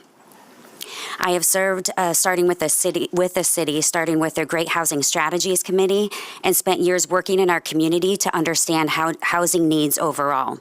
This includes supporting and implementing programs to house our in-house citizens, and supporting, creating, and developing a mix of housing types at varied price points to fit our city's growing needs. I currently serve as the board president for the Grand Rapids Housing Commission, member of the City of Grand Rapids Affordable Housing Fund Board, and Kent County Revolving Loan Fund. I would like to speak today in support of the Fulton Market redevelopment project. We need housing in our city. We have spent time, effort, and money to collect valuable and relevant data to identify housing types, price points, and locations to meet the needs of our community.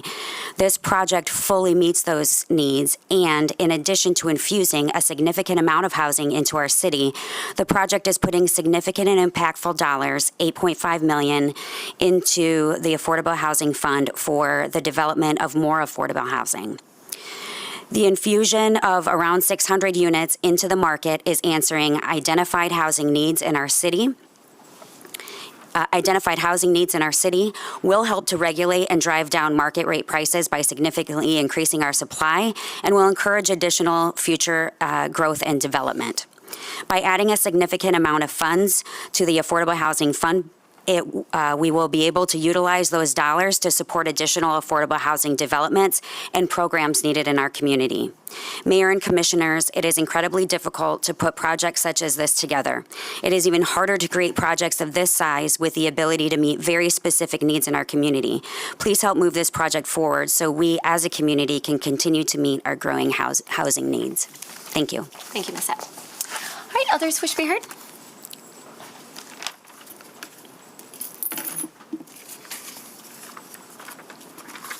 Good afternoon, Commissioners and Mayor Bliss. My name is Kristen Green. I live in Howard City, but I'm employed and pay taxes here in Grand Rapids.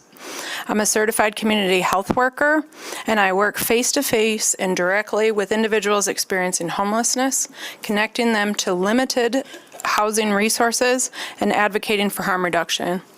My clients are folks who are consistently and systematically overlooked in the city's decisions, especially when it comes to housing and homelessness. I am deeply concerned about the direction this city is heading.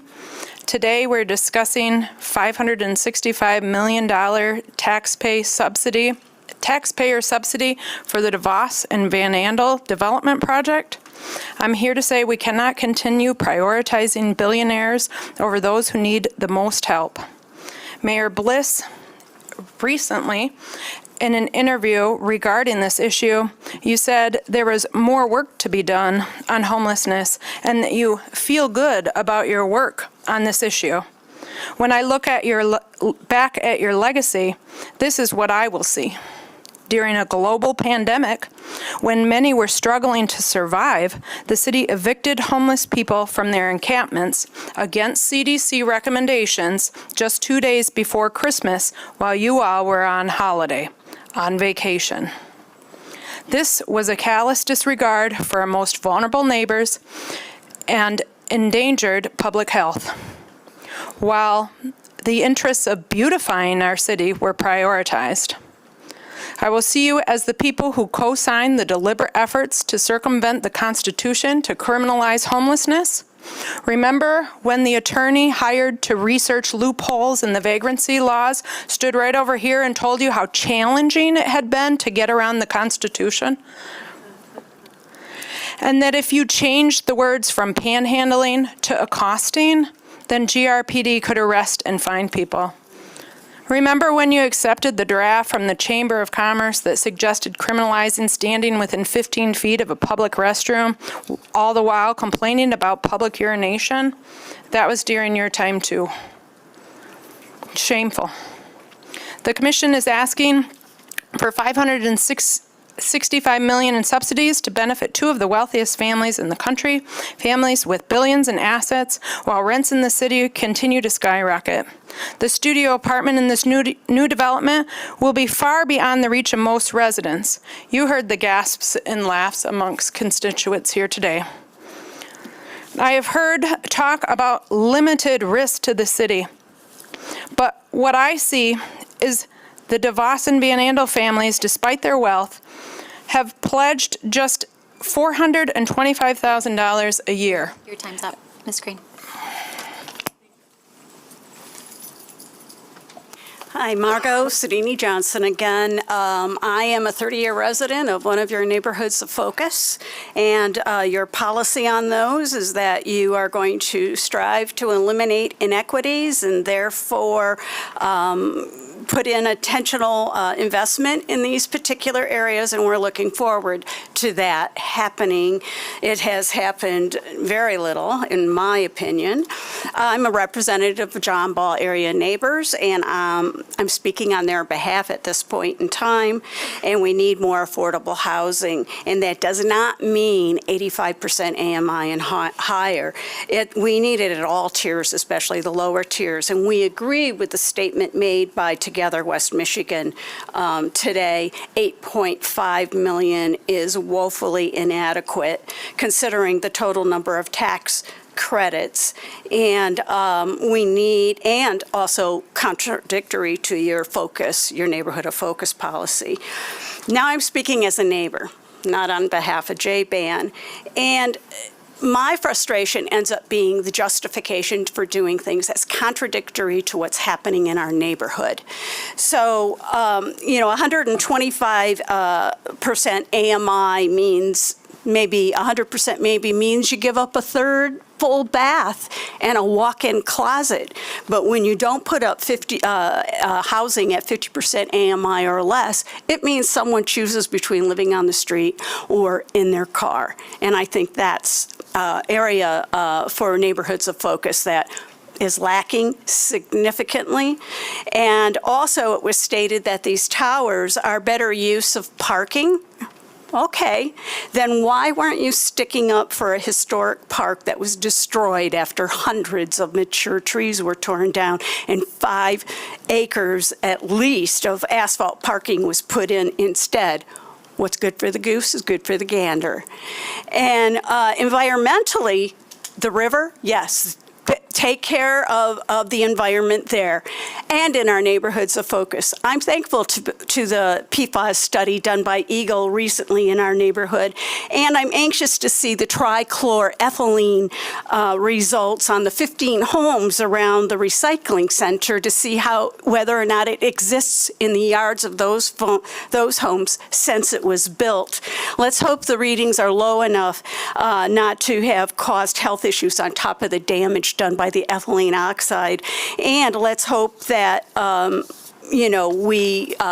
top of the hill at the zoo doesn't get taken down and expose us to that zoo. And we want a community benefit agreement. We need something legally binding, and it has helped with those neighborhood of focus issues in other cities, and it's been proven. Thank you. Thanks, Margot. All right, others wish to be heard? Hey, good afternoon. My name is Katie Hoffman. I'm a resident of the First Ward and also the director of the Garfield Park Neighborhoods Association, where we serve both First and Third Ward residents. I'm here just asking, we need your help. Housing is a challenge for our residents. And I know you know this. We call it a housing crisis for a reason. It makes it difficult for people to keep their children in school.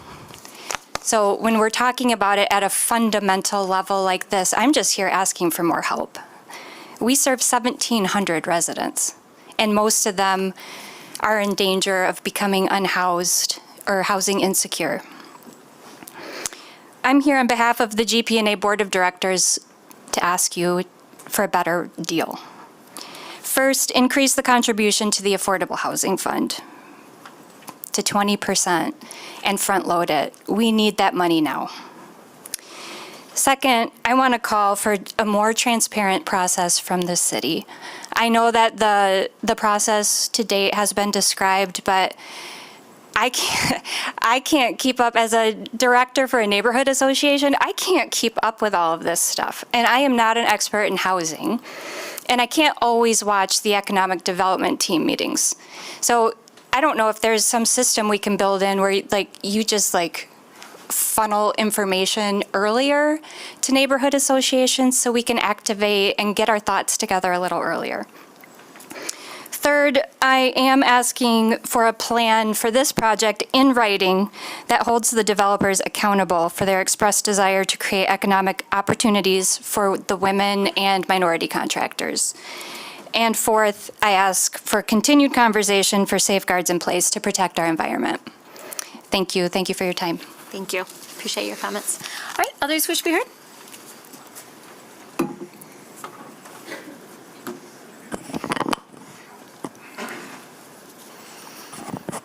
Good afternoon. Someone mentioned hats earlier, so let's make the hat very clear today.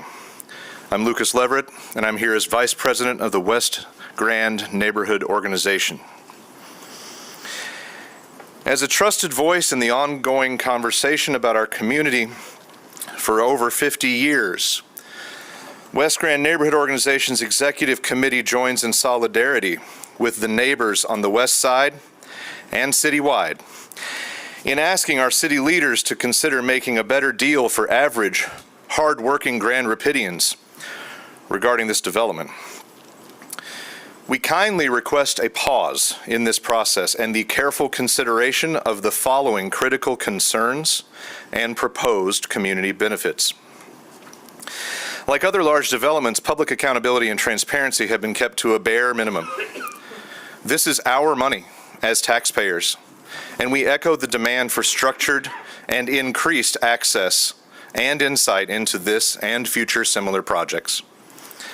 Claims of job creation related to this project are not likely to be backed by wages that will adequately meet the needs of our community's residents and their own costs of housing, making the neighborhood return on this investment very low. We agree that the affordable housing contribution from the project investors should be 20% with half of that front-loaded, and we concur with those who have cited the precedent for this necessary community support being demonstrated by the example of faith traditions.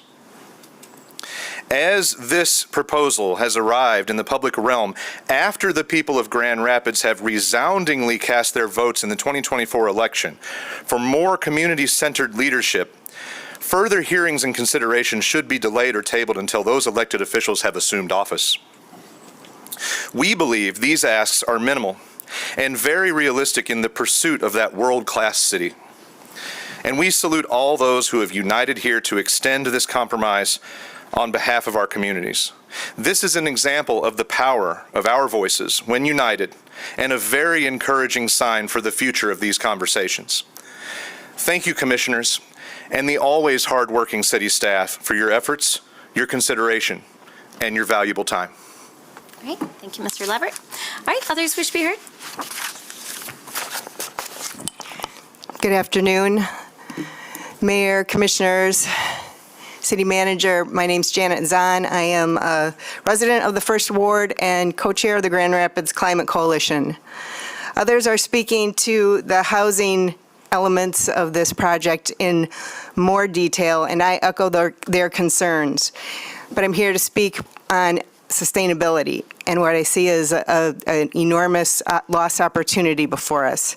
The city claims equity and sustainability as key values and priorities, and allowing projects to benefit private developers without a true investment in our community goals and values fails to live up to what we say is important. Climate change is roaring ahead regardless of election results. Pertinent dates to head off true calamity are rapidly approaching, and every time we commit to the old ways, we say to our children and theirs that we ignore what science says is coming. This project has the potential to be transformational if we leverage its approval to finally engage the largest businesses in achieving our goal of 62.8% carbon emissions reduction by 2030. We cannot afford to continue giving big projects a pass on participating in our sustainability, equity, and climate goals. Time is short to create a livable future. Underwriting a project to the tune of 70% return and only 1% benefit to the affordable housing questions its viability, in my view. The larger the project, the larger the profit, and therefore the larger the community benefit should be. We ask that this project slow down to ensure we commit to the future and not to the past. Thank you. Thank you. All right, others wish to be heard? Jeff Smith, Second Ward of Grand Rapids. A couple points I wanted to just echo Commissioner Diaz's comments about taking issue with the condescending remarks made earlier by people like we don't understand how all this stuff works. Secondly, there's probably an additional 100 notifications, separate letters that have come into the commission since the agenda was published on the website a few days ago from an action alert from the Grand Rapids Area Tenant Union, which I think is important to sort of recognize that sort of dynamic. And I would also echo many of the other comments, particularly around postponing the decision by this body until after the new year when the newly elected folks take office. I'm a volunteer organizer with the Grand Rapids Area Tenant Union, and we see every day people who are facing eviction, who can't afford to pay the cost of rent, the skyrocketing cost of rent in the city, who are living by a thread.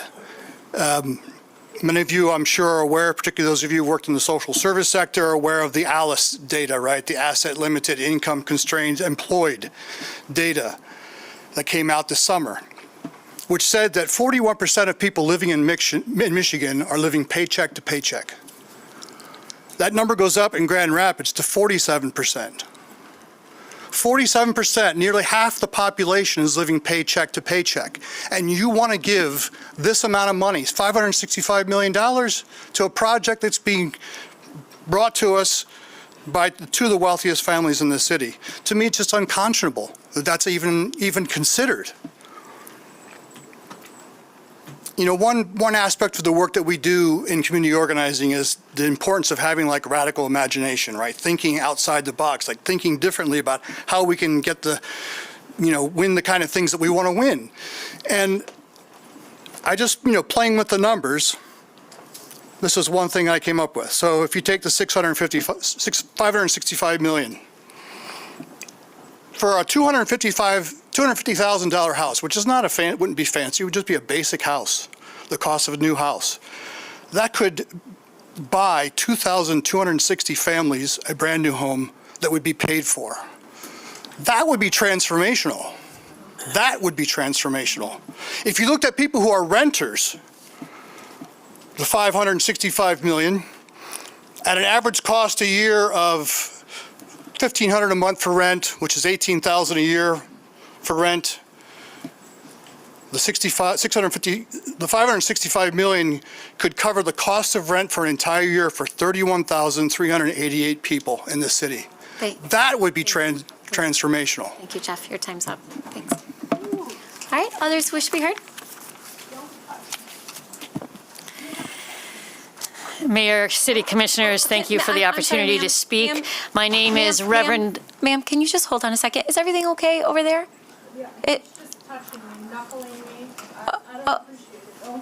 Okay. We do have security here. So everyone, I know people feel really strongly and passionately, and we appreciate that. But please be respectful of the people around you and people who you may disagree with. We are here to hear from everyone, regardless of where they stand on this issue, and they all should be respected and their voices heard by this body. So, ma'am, I'm sorry to interrupt you. We'll restart your clock if you could start with your name and the city that you live in. No problem.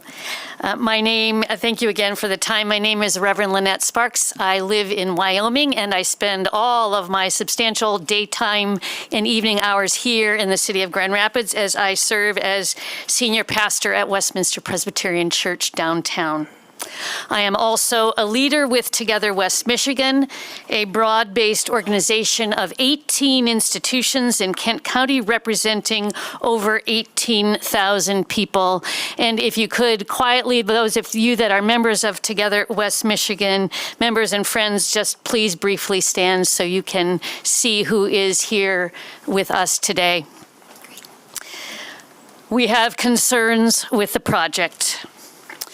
We have concerns with the amount of public or affordable housing donation relative to the amount of public subsidy that is being requested.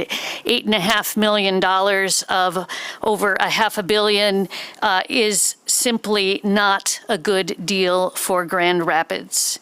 And with all due respect to the project developers, it is not a good deal for Grand Rapids families who are living with housing crisis, who also have economic challenges. Now, let me be clear. Together West Michigan does not oppose private development. We do oppose the unacceptably small affordable housing contribution being proposed. Public investment must include a clear and substantial public benefit. In addition, public investment should require broad and easily accessible public transparency.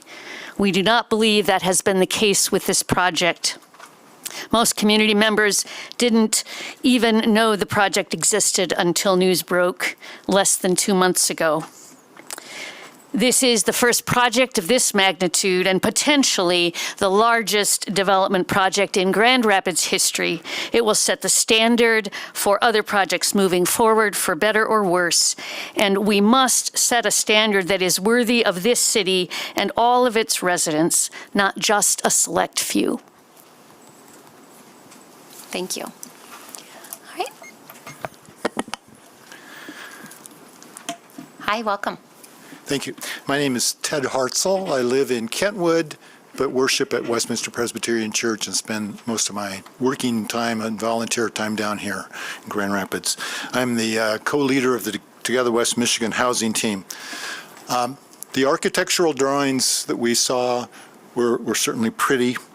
And I'm sorry, I had a couple of charts that were seized out there because, I don't know, I guess you can't bring them in, but so you'll have to imagine the charts that I have, okay? And you can see them tonight on TV News. I think there were 3 TV channels covering our press conference outside.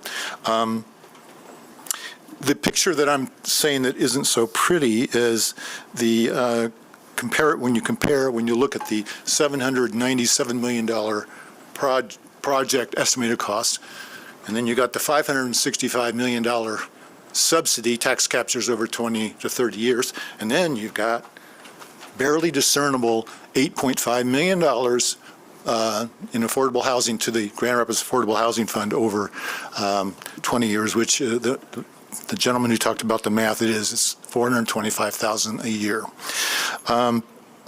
And what that $565.5 million, to be exact, of the $797 million amounts to 71% reimbursement for a private, and I emphasize a private development.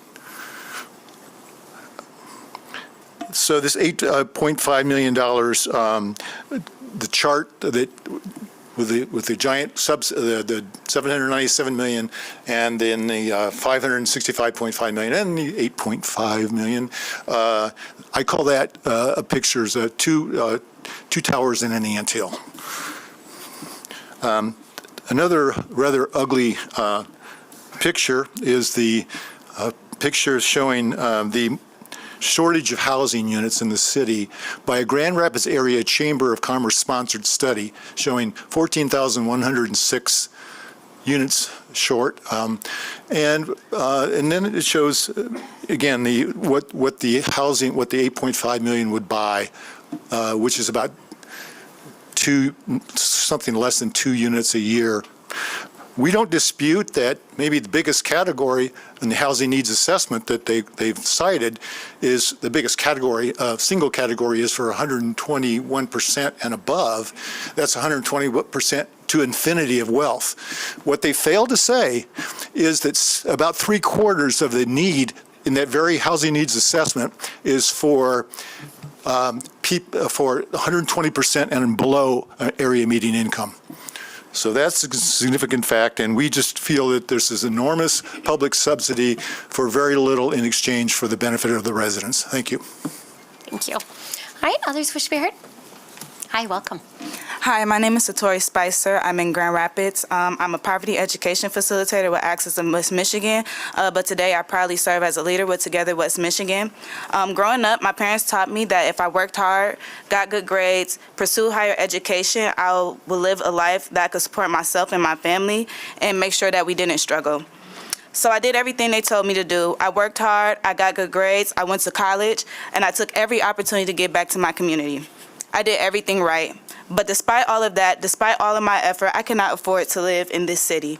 5 years ago, I moved into an apartment that cost $1,100 a month.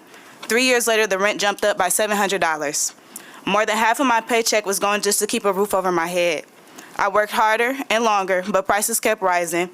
I looked for cheaper housing, but there was nothing.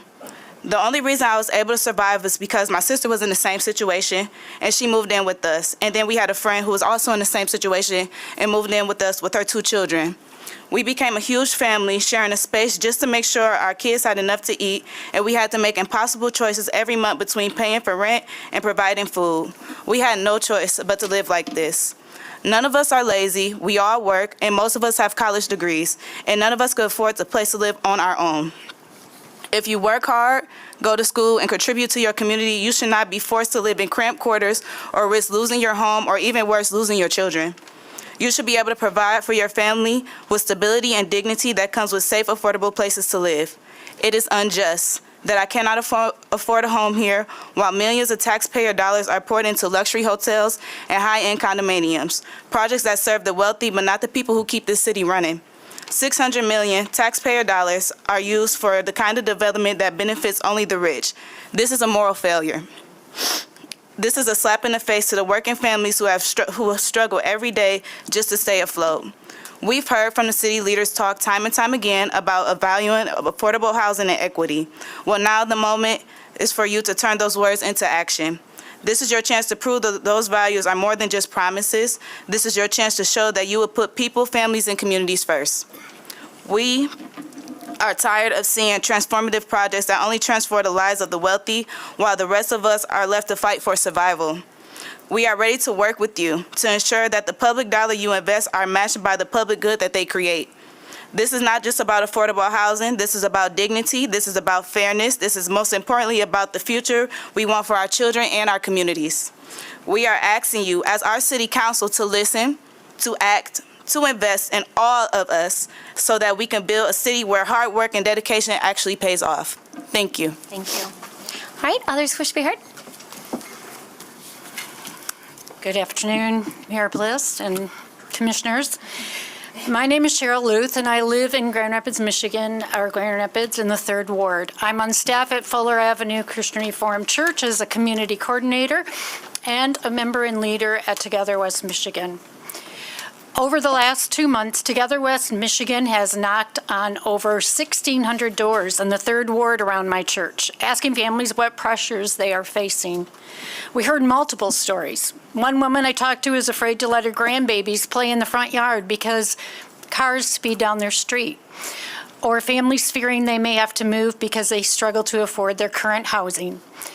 People talked about funding for year-round youth programs and need for affordable housing and help with traffic safety on streets where people are literally dying because of traffic issues. No one talked about the need for more downtown development. In fact, most feel left behind. Again, we are not opposed to development, but public money has to have a clear public benefit. I can guarantee you, as a resident of that neighborhood, as a community coordinator of Fuller Avenue Church, and as a TWM member who walks those streets, if we asked those residents if they wanted to give up over $500 million in public money over the next 20 to 30 years for this development in exchange for $8.5 million toward affordable housing, every one of them would say no. These are the commitment cards. They are commitment cards from a few hundred of those residents. They committed to vote, and they keep acting, and they are committed to keep acting on issues that they care about. Not all of them can be here today, but they and we who are paying very close attention to what the City Commission does with this project, we need to do better than the current proposal. Thank you. All right, others wish to be heard? Hi, welcome. Thank you. Thank you, Mayor Bliss and Commissioners. I am Jan Gockerman from St. Mark's Episcopal Church. I am a 40-year resident of the 1st Ward, and I am a leader with the Together West Michigan organization. As you've heard, this development lifts up a key question, which is what public good is being served in exchange for the public money that's being requested. Beautiful high-rise buildings and river walkways and other enhancements would be wonderful for our city and to the community, and particularly for an area that's just concrete. However, it's a private development and not a public development, and private development for something that's not a museum or a library. This project talks about 1,900 new jobs for the community and greater income activity. But it's unclear to us who will benefit from these and how they will benefit. In order to receive this money, the public benefits must be identified and clarified. In addition to public good for public money, there is a question of public transparency. While plans for this proposal were first presented to the Grand Rapids Economics Club in 2021, and the project architect had been working on the concept design for nearly 5 years, most Grand Rapids residents did not know about the proposal until news broke in September, about 2 months before the final approval was requested. We also learned that there are not criteria or requirements of the developers in place for an open and transparent public engagement process, especially on this type of project, which will come up again in the future, aside from the meetings of the Brownfield Board and the City Commission. It's critical in projects like this to clarify who really benefits and who decides whether or not a proposal is beneficial or appropriate. The citizens and the taxpayers who are being asked to forego more than $500 million in public money over the next 20 to 30 years deserve tangible returns, which Pastor Tewinkle will share next. We believe that we can and must do better than the 8% that's offered. Thank you. Thank you. All right, others wish to be heard? Good afternoon. My name is Peter Tewinkle. I'm a resident of Grand Rapids, co-pastor at Oakdale Park Church, and leader of Together West Michigan. We at Together West Michigan believe in this city, and I use those words on purpose. Like others who say the same thing, we believe that the goal of any movement or policy or project development, for that matter, has to be the empowerment of the residents of this city. We believe in the dignity of every resident. We believe that dignity demands land. And we believe that if everyone was truly open to each other's ideas, from the classroom to the corporate suite, we could be of mutual benefit to each other. So like others who say they believe in our city, we believe that the best movements, policies, and projects are best formed from the bottom up and not the top down, and yet we don't see those values expressed in this project. The good news is Together West Michigan thinks that we can do better. So on behalf of the 18 institutions and 18,000 voters who are part of Together West Michigan, we're echoing the call that you've heard already. We're asking the City Commission to demand a 20% contribution, 20% of the $565 million reimbursement for the Grand Rapids Affordable Housing Fund, no strings attached. We too are asking for half of that to be contributed at the outset of the project and the remainder annually over the course of the tax capture. We're also willing to receive those funds from the tax capture itself or from philanthropic contributions by the investors. We are also echoing the call for a more transparent public process. We continue to hear that the project is not viable if more than $8.5 million is asked for, and we would just like you to show us the math. If that's the case, we think there's no reason that that can't be put on paper and shared with the public. And if it really is true that the project can't go forward with more than $8.5 million, perhaps the project itself needs to be reworked. We're also asking that Together West Michigan that the City Commission work with Together West Michigan and other experts to create a more transparent process, not only for this project, but for future projects as well. And then lastly, we echo the call for a delay on the vote of approval for this project in order to achieve those ends if necessary. We are confident that a stronger agreement can be negotiated that creates greater public benefit for all of the residents of this city. We are ready to come to the table and work together to make that happen. Thank you. Thank you. All right, others wish to be heard?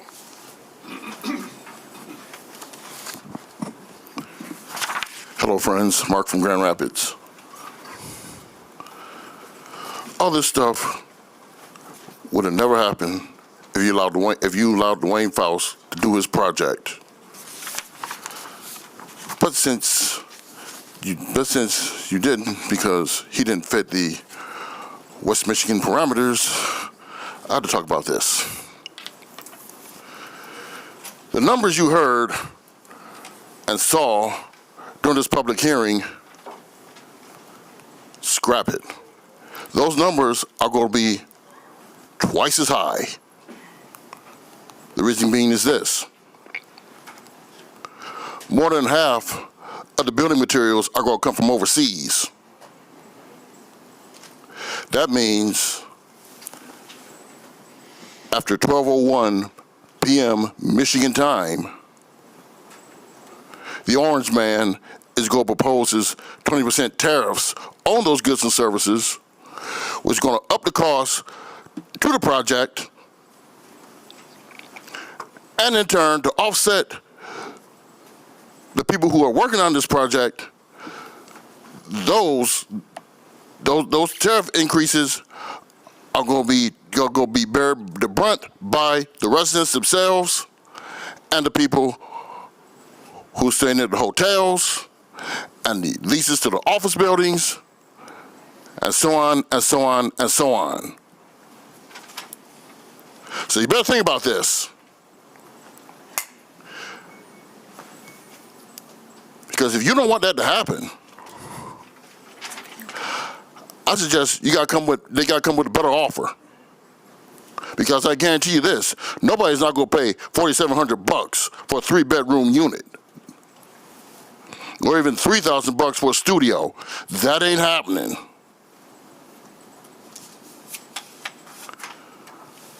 So, think about it. Come back with a better deal. And let's see if this project is going to go up or not. Thank you. Thank you, Mark. All right, others wish to be heard? Good afternoon, Mayor Commissioners. Tim Kelly with Downtown Grand Rapids Incorporated. I'm also a resident of Grand Rapids, residing in the 3rd Ward. Some of my colleagues have already spoken to this, but I just want to underline, we believe this project will have numerous benefits to the community and will help us realize several goals that were established in GR Forward, which is the adopted community master plan for downtown. To start, it will, as we've heard, to start, it will result in the redevelopment of a currently vacant 6-acre riverfront site that's used only for surface parking lot. GR Forward envisioned a high-density mixed-use development for this site, and as you've seen over the past several meetings, this project certainly delivers on that priority. On the topic of housing, GR Forward established a goal of 10,000 housing units in downtown. Today, there are just over 5,100. And so to achieve our community goals, we need more housing at all price points. Along with that, GR Forward also established a goal of having 30% of the housing units in downtown as income restricted.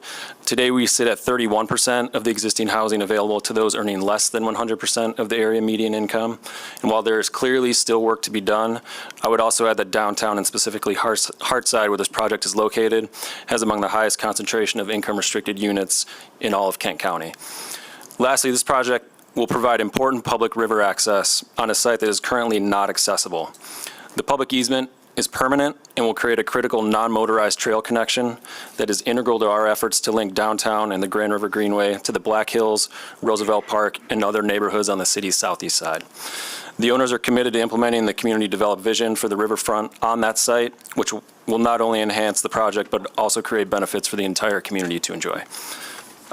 Sarah mentioned this, and I think it was shown in your presentation, but this project did come to the DDA board for their consideration, and the board did approve back in October to pledge their tax increment revenue to the Brownfield Authority to help make it feasible. And in light of this and the numerous goals that we believe it will help achieve based on our community master plan, we are supportive of the project and would encourage you to do so as well. Thank you. Thank you, Mr. Kelly. All right, others wish to be heard? Good afternoon. My name is Tim Meraz. I'm the Senior Vice President of Community Development for The Right Place, based right here in downtown Grand Rapids. I'm here to speak in support of this project. In my community development role, I have the honor of partnering with the city and its various departments on a wide variety of community projects. Projects that include public placemaking, alleyway activations, parks and trails, and of course, real estate redevelopment. And for each of these projects, we use several federal, state, local funding tools to turn those ideas into reality. Each tool has its purpose and focus, much like what we're doing here with the transformational brownfield tool today. A TBP, as it's defined, and as was mentioned earlier, is a brownfield plan that, among other requirements, will have transformational impact on the local economy and community revitalization. It's clear that this is a development tool, one that's reserved for only the largest, most transformational projects in a community. So why this tool? Because projects like this involve tremendous amounts of risk. In this case, hundreds of millions of dollars in investment risk from the private sector. And one of the primary ways to help mitigate some level of risk is through the use of tools like this. This is what public-private partnerships are all about. The private sector brings to the table development expertise and working capital. The public sector brings to the table additional working capital to close the gap in the form of incentives like the transformational brownfield plan. We've seen this happen over and over and over in our city as it's continued to grow. Together, they will work and build a development vision that is both successful for the developer and has a transformational impact on the community. Like I said before, for every job there is a tool, and for this job, this is the tool, but it requires your support. Thank you. Thank you, Ms. Ross. All right, others wish to be heard? Good afternoon, Mayor and Commissioners. I'm the Reverend Dr. G. Forrest Hoppy, a retired United Church of Christ minister, a member at Park United Church of Christ in downtown Grand Rapids, and a resident of the 3rd Ward. Last Tuesday night at a meeting at Park, I asked 4 others what they knew about the Three Towers project. And there was confusion and surprise. And finally, one said, when I told them it was a major project proposed for Fulton Market, one of the members said, well, I've heard about it, but I knew it by another name. And nobody knew that it was a transformational Brownfield project that would result in over $500 million of tax revenue going to the private developers if it was approved by you and the state of Michigan. That lack of knowledge and understanding by my fellow church members says a great deal about this project and its status and the lack of transparency. The conversation then moved to what was the public benefit of that amount of tax dollars going to a private developer. And when I shared that it was $8.5 million to the Affordable Housing Trust Fund, there was considerable outrage. The Three Towers project, as it's now conceived, must be slowed down. The proposed project is ideal for the development of a community benefit agreement that would address the public benefit concerns like the very small amount proposed for affordable housing and the questions of environmental sustainability and carbon reduction. Binding community agreements have been successfully negotiated in cities across the United States. But there's not yet been the opportunity here in Grand Rapids for the public to discuss the community benefits and have a binding community benefit agreement. So I ask you to please pause the approval of the Three Towers project, to seek more public input, to secure more discussion about the public benefits that are being proposed. Thank you. Thank you. All right, others wish to be heard? Good afternoon, Mayor, City Manager, City Commissioners. I appreciate the opportunity to speak. I also appreciate the service that you've had involved in this community over the years. I don't envy the issues that you deal with, but I do appreciate the fact that you've got an opportunity to do something truly generationally transformative for this community in supporting this project. My name is Richard McKeegan. I live in Kentwood, Michigan, but work downtown here in Grand Rapids. The last 26 years, I've had the pleasure to be the general manager for the Arena, the Convention Center, and the Performing Arts Center. One of the reasons these buildings have continued to be very successful, well beyond their size or market size, is because of what a cool downtown you have all been involved in building and maintaining. There are entertainment districts all over the country. These districts are kind of a last 10, 15 year type of thing.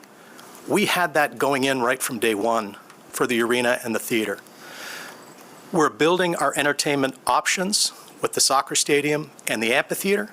If we don't build those entertainment district accessories, we are losing an opportunity to continue on the significant momentum we've had, both for the entertainment side of it, the employment side of it, the market identity side of it.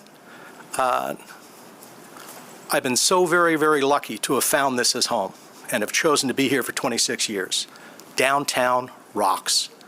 This development will make sure that it continues to rock. Thank you.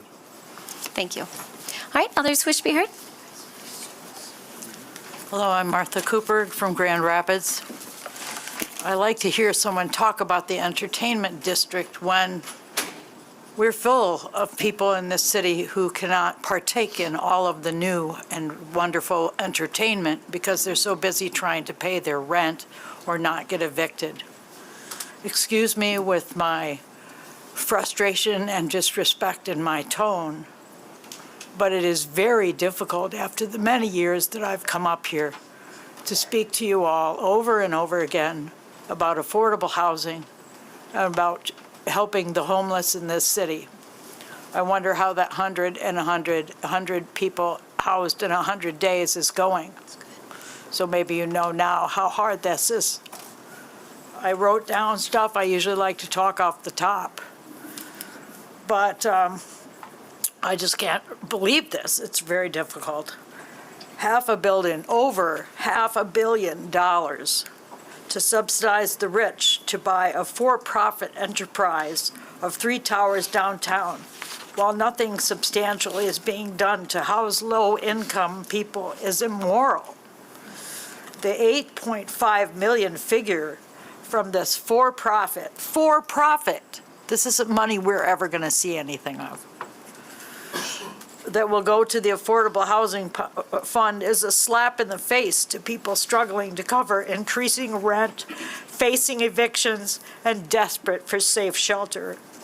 It should be more like 20% what they're asking. The $8.5 million structured over 20 to 30 years will only bring $400,000 a year to the Affordable Housing Fund, which is inadequate. The rich can afford to wait for their money, while the poor can't afford to wait. I am tired of seeing the trickle-down approach in our city to tackling the housing crisis in this city.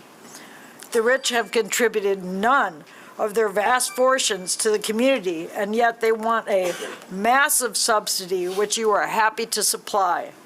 The fact that this is being fast-tracked for approval and being considered at a 2 p.m. meeting while many cannot attend shows that you don't want public input and the scheme on this scheme to transfer public dollars to the very rich.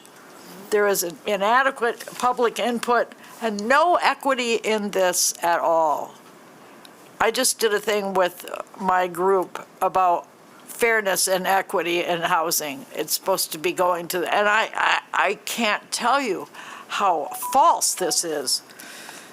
I read about the soccer stadium being based in Kent County hotel tax. They're going to do a loan for Martha, thank you. Your time's up. All right, others wish to be heard? Hi, City Commission. I am Julia. I work at a service provider in the city. Also, I'm a First Ward resident. I just came to speak in opposition for this proposal. I work with families and individuals who are extremely cost burdened and sometimes on the street when I work with them. And I recognize the affordability of housing is not accessible, and even some of the affordable housing units that are available in the city, sometimes the wait lists are 6 months to a year if you're lucky. So I just believe the best use of this development, if it does have to happen, that there has to be an implementation of affordable housing units in the building. Providing a fund is great, but it requires another entity to move forward on that mission and to build and to find land that would work for that.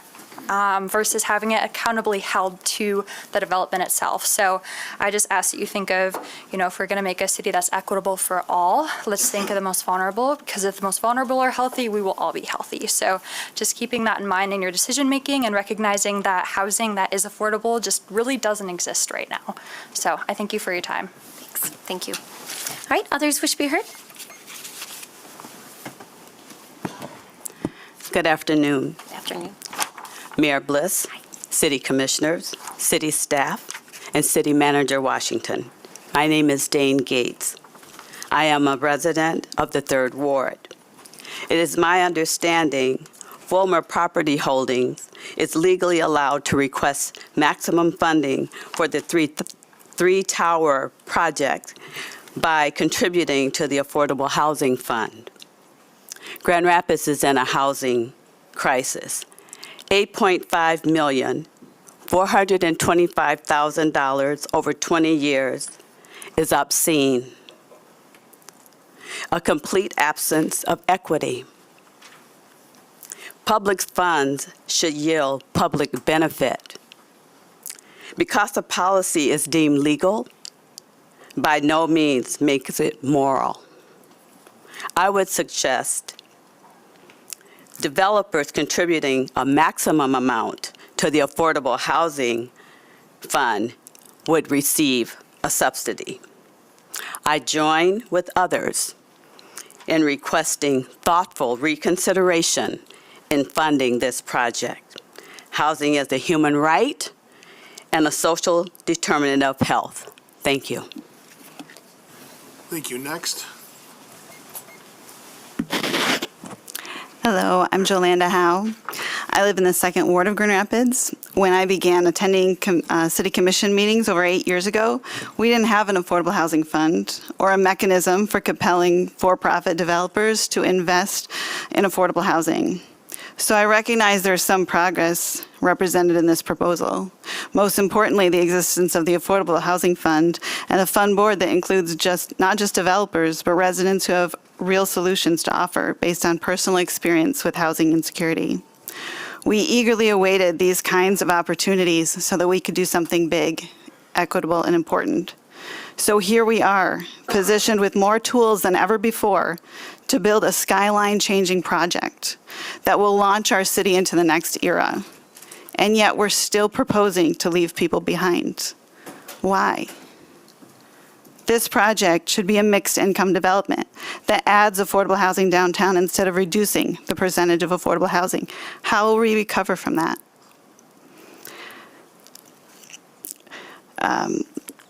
Then it would be able to provide all those new amenities to a broader, more diverse group of Grand Rapids residents. Instead, we're proposing to use the affordable housing funds as an excuse for inclusionary zoning. We can do better than that. Please go back to the negotiating table and require both affordable housing on-site and a contribution to the Affordable Housing Fund.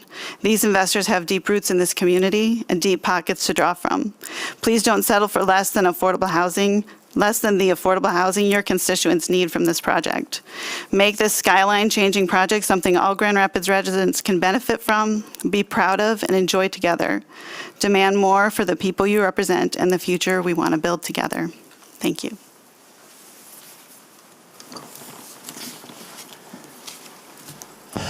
Good afternoon. My name is Laurel Shantz. I'm a resident of the 2nd Ward, and I've lived in Grand Rapids my whole life. I'm going to talk today a little bit about transparency and community engagement. When I started off my morning at 8:30, I started calling the county clerk, county commission's office, then the county clerk's office, and I was bounced from person to person as I was telling them that we were planning on having at least 100 people attending these meetings. I was told that, quote, "Oh, it'll be fine, we have a plan." I don't know what the plan was, but for the last hour or more, they've had 44 people slowly coming up as people left from the lobby. No way for them to listen to what was going on. So my point is, I question the actual, how much you really want transparency and community engagement. Our developer here has said that he's had more community engagement on any of these in this development than any other, and I can't question that because I don't know how much it was, but he did contact us. I will say he did contact us, so kudos to him there. My point is, when we look at this experience today, we're keenly aware that doors are open, conference rooms were made available, and seats were placed at the table for billionaires, millionaires, and developers. Rooms were not even made available for the citizens of Grand Rapids when we showed up today to share our voices about your plan. We are keenly aware that all of us need to be invited to the table, and we will accept nothing less than that. The citizenry of Grand Rapids needs to be treated in the same way that the developers and the billionaires and the millionaires are treated in this community. Thank you. Thank you. Good feedback. I appreciate that. should do something. Good afternoon, Gloria Cook, KOCH, Grand Rapids Climate Coalition, Second Ward. So I have heard what many people have said here. I agree with almost everything, especially with the lining of the pockets of the DeVos and Van Andels. But I also want to address something else. One is that I think the elected officials, those that were elected recently, should be sitting up there when this is going on. I don't think it's fair to them who will be dealing with the outcome of this past administration, because their ideas may be a bit different. We do have some people that are climate forward that were elected. I think their ideas need to be heard. And the second point is that from the Grand Rapids policy itself, you are part of the Grand Rapids building policies and programs for equitable, healthy, and zero carbon buildings, EH0. Transforming the way buildings and homes are designed, built, and operated is one of the most important ways a city can support affordable housing, ensure clean, healthy air in our communities, and increase our resilience to the negative impacts of changing climate. EH0 will co-create with community policies and programs to equitably decarbonize Grand Rapids residents and commercial buildings. And does this project meet that goal of EH0? Does it? I don't know. We don't know that. So the other thing is that this is a precedent-setting project. We need to set a precedent for the future projects, large and small, participating in achieving our sustainability and climate goals. We keep on saying, what about the kids? What about the kids? What about the future? But nobody really looks at that. We are too narrow-minded, short-sighted. Many of us are. The third thing is that when I was sitting here listening to somebody, he said this is a cool city, and my mind went, what are we doing to cool down the city? What are we doing to cool down the city? Our temperatures are getting hotter and hotter. This is a concern, and we need to look at this. So cool does not mean the same thing to me as what it meant to that speaker. Thank you. Thank you. Thanks for your comments and your work. All right, others wish to be heard? Hi, Ann Domansky, Second Ward resident. While I attend many of the commission meetings, I do not step up and speak often. The last time I was before the commission speaking, George Hartwell was mayor, and we were, yes, funny, I know. We were having discussions on who was going to replace David LeGrand's Second Ward seat since he was heading to Lansing to serve the House. So it's been a bit. To be clear, I am angry about the 3-tower development. So I just want to talk about a few numbers. Currently, the tallest building in Grand Rapids has 34 floors. The plan includes an apartment complex with 43 floors, and to me, that's just too high. Concerning the proposed 43-floor apartment building, it would be created for people earning 150% of area median income for Kent County. At least that's what I read. I heard Mr. O'Connor talk about Grand Rapids area median income. But what I read said it was based on Kent County, so I'm going with those numbers. So let's look at area median income. Kent County, $79,756. Michigan, $69,183. U.S., $77,719. So Kent County's area median income is higher than that of the United States as a whole, a little over 10,000 higher than that of all of Michigan. Kent County is in a bubble. This proposed development is not reasonable given these numbers. Let's look at the population earning 150% of area median income for Kent County. According to the Census Bureau, 62% of Kent County households earn under $100,000. 150% of area median income for Kent County is $119,634, which means that the 62 does not include all of those earning under the 150% area median income. So perhaps we will round up and say that 65% of the population earn less than what the market rate target is for this project. Who is really being served here? What population is really being affected here? Most people earning in the top 35% will own one home or more. So I ask again, who is this proposed complex really serving? Michigan cannot support this, let alone Kent County or the city of Grand Rapids. Many have been asking the commission to use resources and energies for the bottom 50% income earners. This feels like a slap in the face. Thank you. All right, others wish to be heard? Hello. I'm Sarah Zoller, a seminary student who lives in Hudsonville. I'm employed in Grand Rapids and so contribute to and participate in the life of the city through my work and through my spending. I serve citizens of the city and I dwell in community with them throughout my week.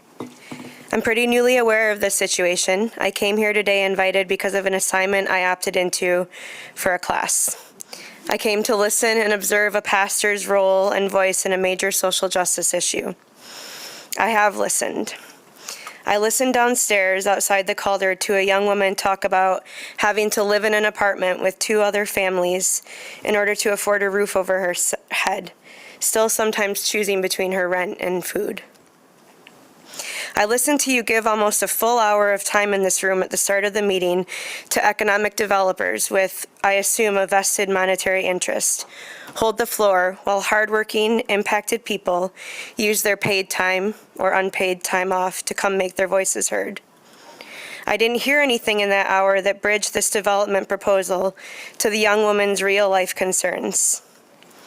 I didn't hear anything that meaningfully addressed the first public speaker's concerns about our city's climate initiatives. I didn't hear many things from the developers about the concerns of the people who have spoken here, asking you to slow down and allow the public more time to be heard. But I did hear a lot of words that seemed deliberately intended to put a positive spin on something that sounds like it doesn't serve the public interest in meaningful, proportionate ways. Being new here, I didn't bring many facts or statistics. A lot of people who have spoken before me have done that. You're all here, I am too, to serve people. In this case, the people of Grand Rapids. I don't think anyone here asserts that this call to service is meant to be directed towards a select few.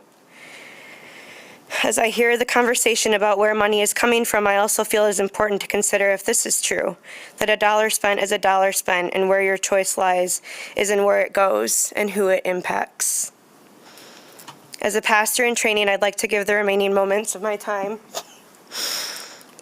to hold silence for the people that we are here to serve, to hold them in the light of our awareness, and use our holy imaginations to consider where or if those spent dollars from the state, the city, or elsewhere are going to best serve the public with integrity and to improve the quality of living for the residents who need it the most, which in turn improves our city.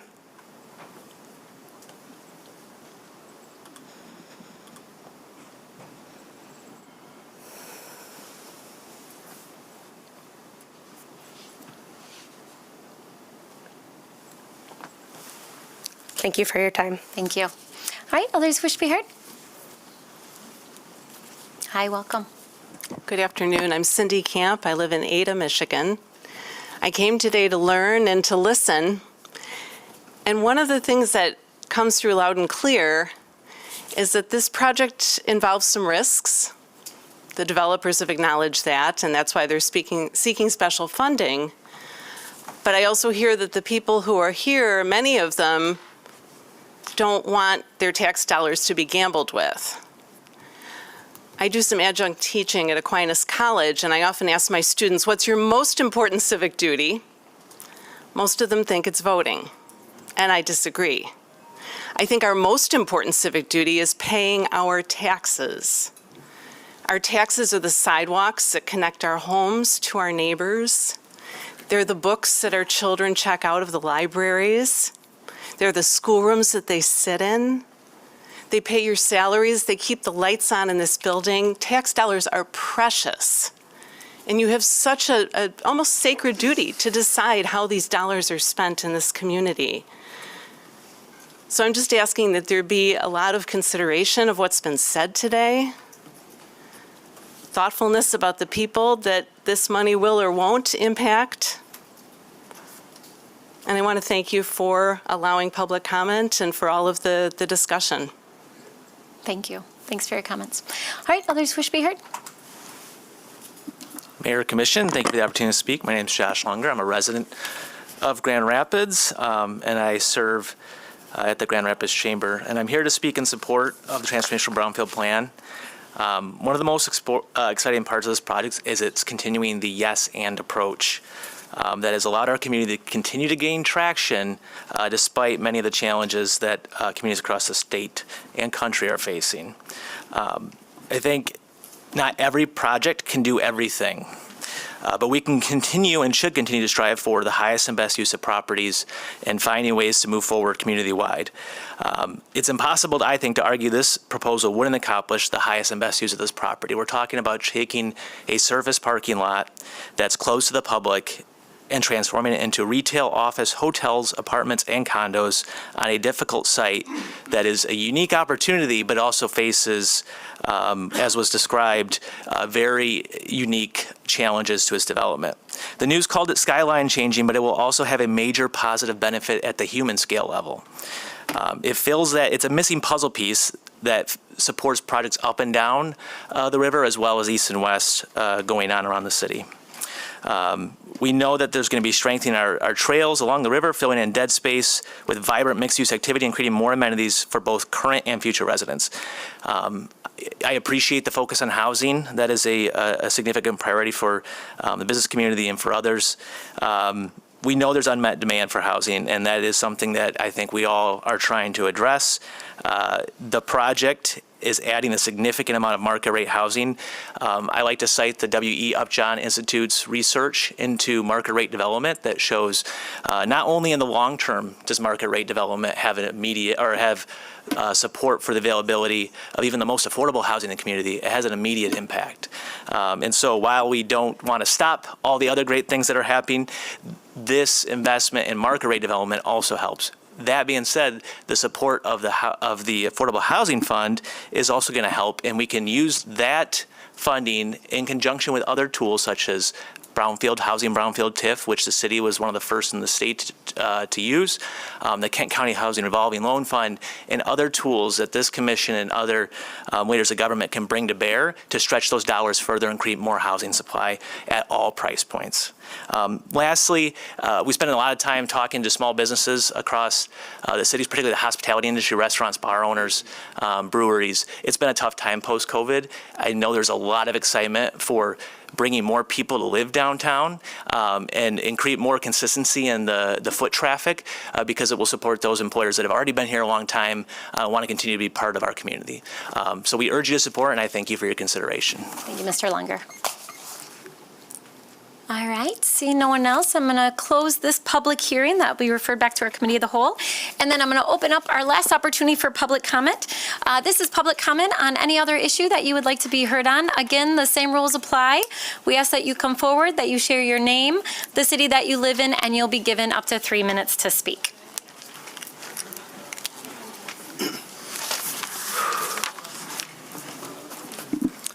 Again, for the third time, Ivan Diaz, Kent County Commissioner, Grand Rapids resident, candidate for the 29th District in the Michigan State Senate in 2026. Well, what a difference a week and a half makes. I woke up last week, Wednesday morning, and as one of my fellow residents said, I was shocked to find out that the Orange Man had won. But I was also shocked to find out that the people also won. In the first ward and in the third ward, the people won. We beat back the DeVos family and the Chamber of Commerce. Lest you all believe that I'm just here saying things that I have no knowledge about, as somebody suggested, I'd like to point out an article that was published on November 4th. Headline, dark money flyers have landed in Grand Rapids mailboxes. Here's what we know. A dark money group with loose ties to one sitting Grand Rapids City Commissioner is now sending out negative mailers targeting another First Ward City Commission candidate. The mailers, numbering at least 5, claim that City Commission candidate Alicia Marie Belcheck's platform centers around defunding the police. The mailers were paid for by the Fund for Safe, Clean, and Healthy GR, a political PAC that was created in the summer of 2024 and registered with the state of Michigan. The PAC hasn't disclosed any financial spending or contribution so far. However, it appears to be loosely tied through a shared treasurer to City Commissioner Drew Robbins' 2022 campaign. Why does this matter? I was going to use this time to talk to you all about some of the exciting things that may happen in the lame duck period in Lansing. Things like, for example, giving more power to local city governments, local municipalities to, for example, raise their own minimum wage. I'm not going to waste my time talking about that because half of you will be gone after the 31st. What I will say is that for those of you who are planning on running for re-election, this is a warning to you all. The people are organizing. We won in the first ward, we won in the third ward, and I think that we also won when it comes to the mayor's race. Come January 1st, 2025, this city commission will be different. The city commission's priorities will be different. I have hope and I have belief in that. To the residents who are sitting behind me still, to those who walked out, to those who are outside, to those who are in the first floor, we see you, we are with you. Now is not the time to despair. I always think back to Congressman John Lewis and what he said, do not fall into a sea of despair. Our struggle is not the struggle of a day, a week, a month, or a year. It is the struggle of a lifetime. Never, ever be afraid to get into good trouble, necessary trouble. We're creating that trouble in Grand Rapids. Anybody interested, come find me. Thank you. All right, others wish to be heard?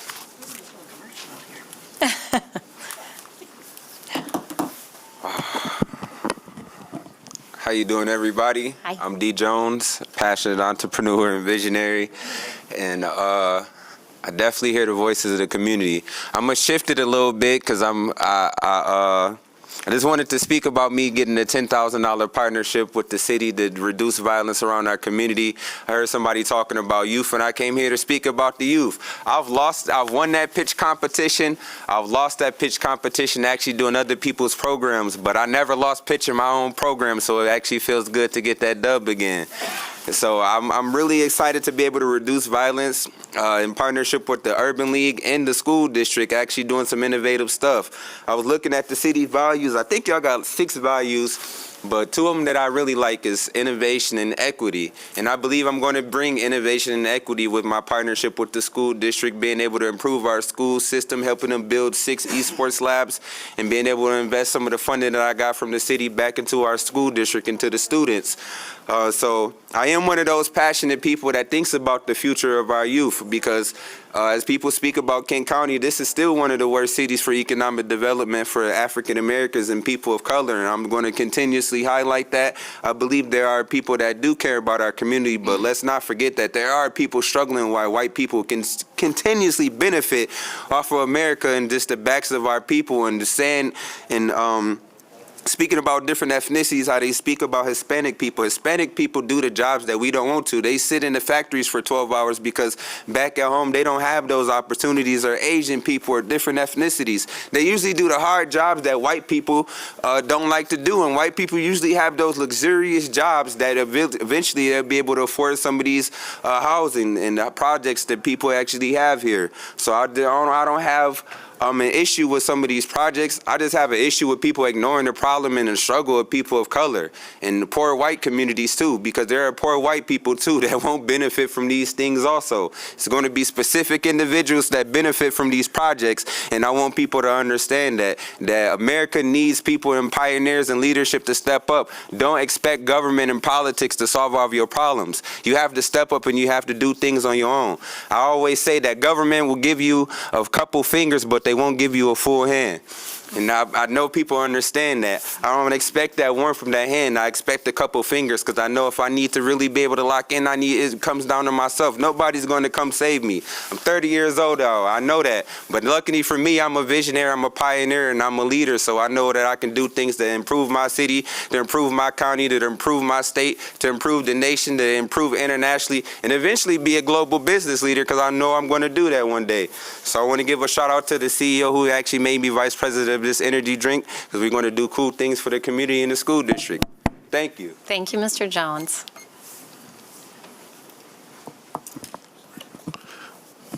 Mark back. Take me to the king. That's what most of the Orange Man voters did. Now, here's what you're going to get. I'm going to keep it locally because I only have 2.5 minutes to say it. First of all, for the activists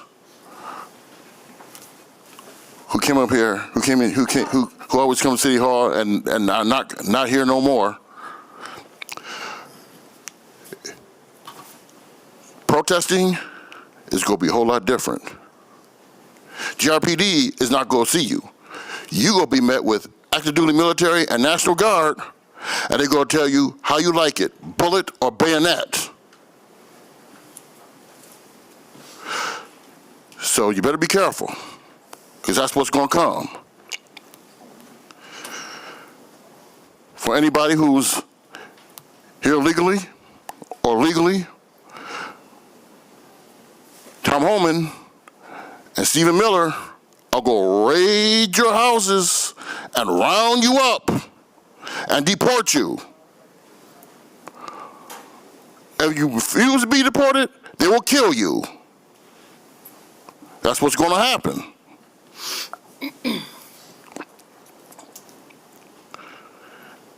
And for people like Parents for Healthy Homes and the Climate Coalition, enjoy that great tasting lead water, the fresh smell of lead-based paint, and smelling those toxic chemicals after the EPA is dismantled.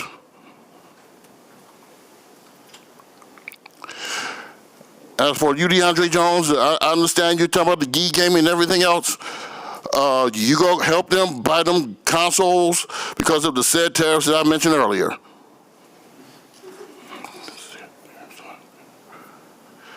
This is what happens when you you got the Orange Man in there, and it will happen. And all that happiness and joy that they have is going to come to tears.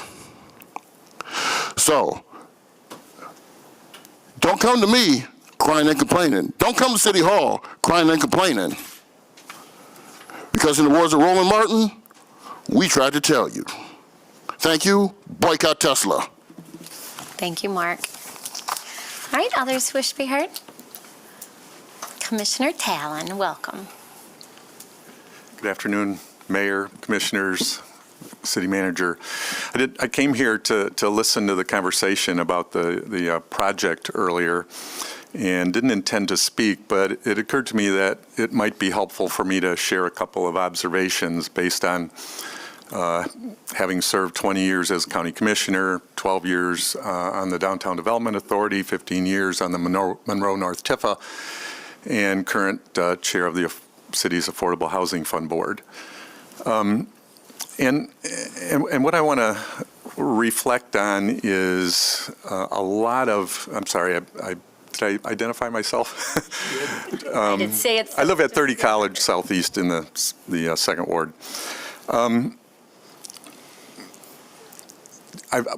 What's happened to me during all those years of public service, my heart has always been with people that generally can't afford to take advantage of the amazing things that we have going on here downtown. And so I've tried to balance that with the amazing things that we've been able to accomplish for many in our community, and that's really helped this community grow.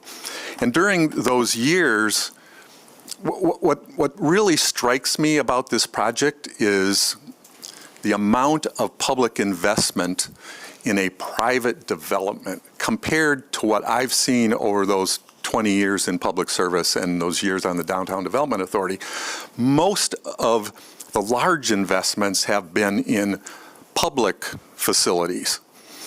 The private the supplements to private investments, hotels, that kind of thing downtown, didn't even come close to the amount of investment that we're looking at in this private development. So I just want to make that observation, make sure that's on everyone's minds as you consider that. The other thing that has bothered me in the process is trying to find out information. What I've heard is that we really can't do this project if we're required to put up some more money for affordable housing or other public amenities.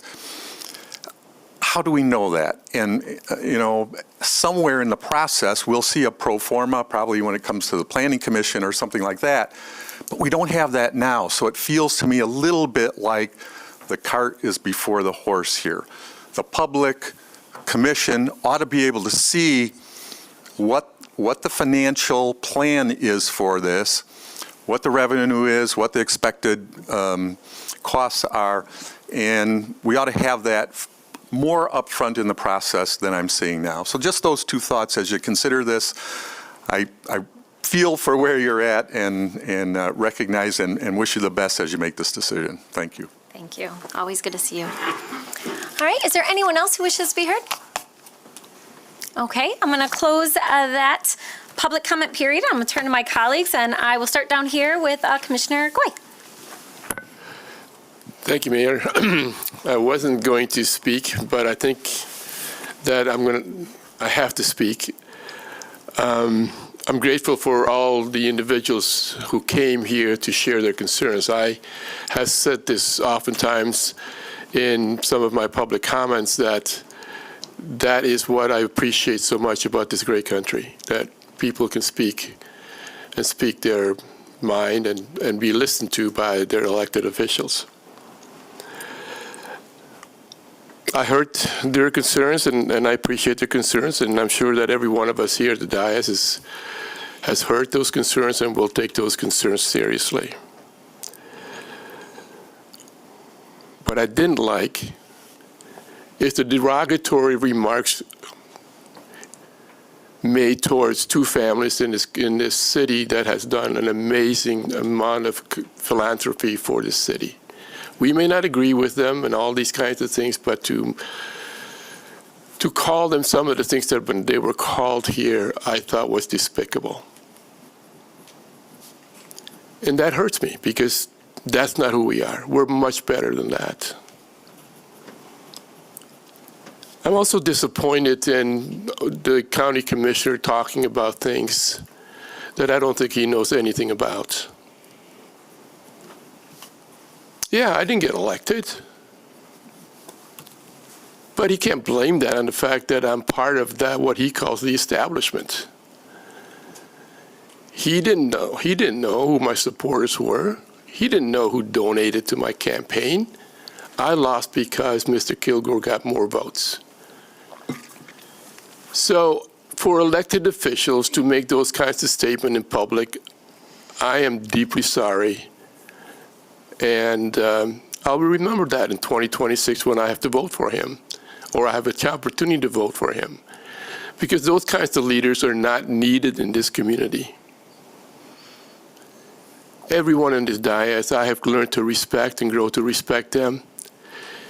The staff in our city, every one of them care about this city. And I just hope that as we continue to have hearings on this matter and other matters, that those who are listening and those who have left here will hear about my comments. That to disagree is fine. This is what this country is all about. But to do it disrespectfully is not acceptable. And so I hope that today we learned what we should do and what we shouldn't do. Thank you, Mayor. Thank you, Commissioner. Commissioner O'Connor? Yeah, thank you, Mayor.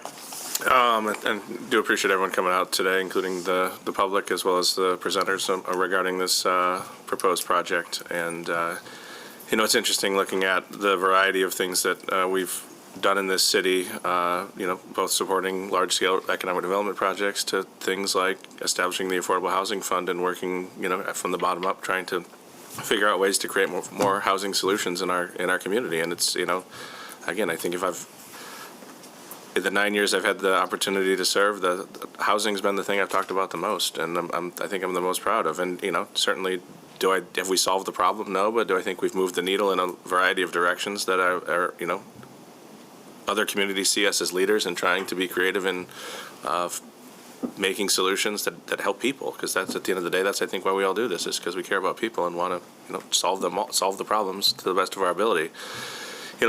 Looking at that site, I remember when the mayor appointed me to the first time we tried to sell 201 Market to that proposal, and we had a steering committee that sat around a table trying to talk about what could go there. And at one point, there was two proposals on the table, and everyone went with the sexy proposal, which I said, I don't think it's going to work. I think in 5 years we're going to regret this decision because every property can't solve every problem.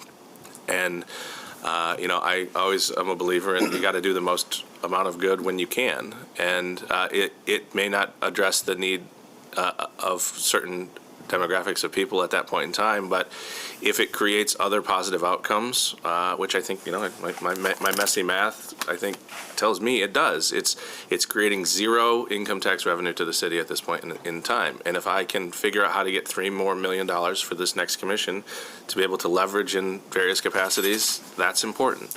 And it's not that even if we got a bigger chunk of money to the Affordable Housing Fund, that's a point-in-time dollar figure. That doesn't solve the problem. I think Commissioner Robbins tried to address this. It's about layering. Every project, no matter if it's a for-profit or a nonprofit development, is about layering a capital stack with incentives and cash dollars and economic development incentives to try to get to the next level. And one thing we didn't talk about today, there's another project like a half mile down the road on Market Street where the city's going to be selling a parking lot to a developer who has a private parking lot next door to create an affordable housing project, right? So that project can work. It probably doesn't have the same underlying soil conditions. It probably isn't to the scale that this is. It's going to create connectivity along the river. It's going to connect to the trail system. There are a plethora of things that project can do that's helpful. And so I'm a yes and person. I want to see more and more development happen at all price points. And, we need all of it. The other thing that, I appreciate the leaders that came from the faith communities across our region to talk about this. But, I respect the faith traditions and love that in this country you can choose to worship how you want. But at the end of the day, they all have very significant properties in our community with very significant parking lots that are underutilized every day of the week, except for Sundays.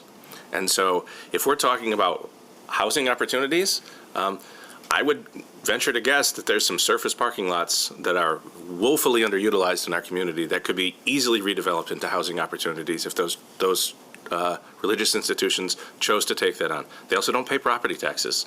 And so maybe we could have a conversation about, I'm not allowed to charge them property taxes, but if we'd like to have a conversation about a voluntary community benefits agreement where maybe some churches could start helping fund the affordable housing fund instead of paying property taxes, maybe we should have that conversation. Because at the end of the day, I may not be a religious person, and I respect those that are, but I didn't get to choose whether or not they paid property taxes. That was a decision that was made at the federal level. So I think we can all do this together, but it's not to pick winners and losers one versus another. It's we all have to be willing to pony up and play the game. Thank you, Commissioner. Commissioner Sassi?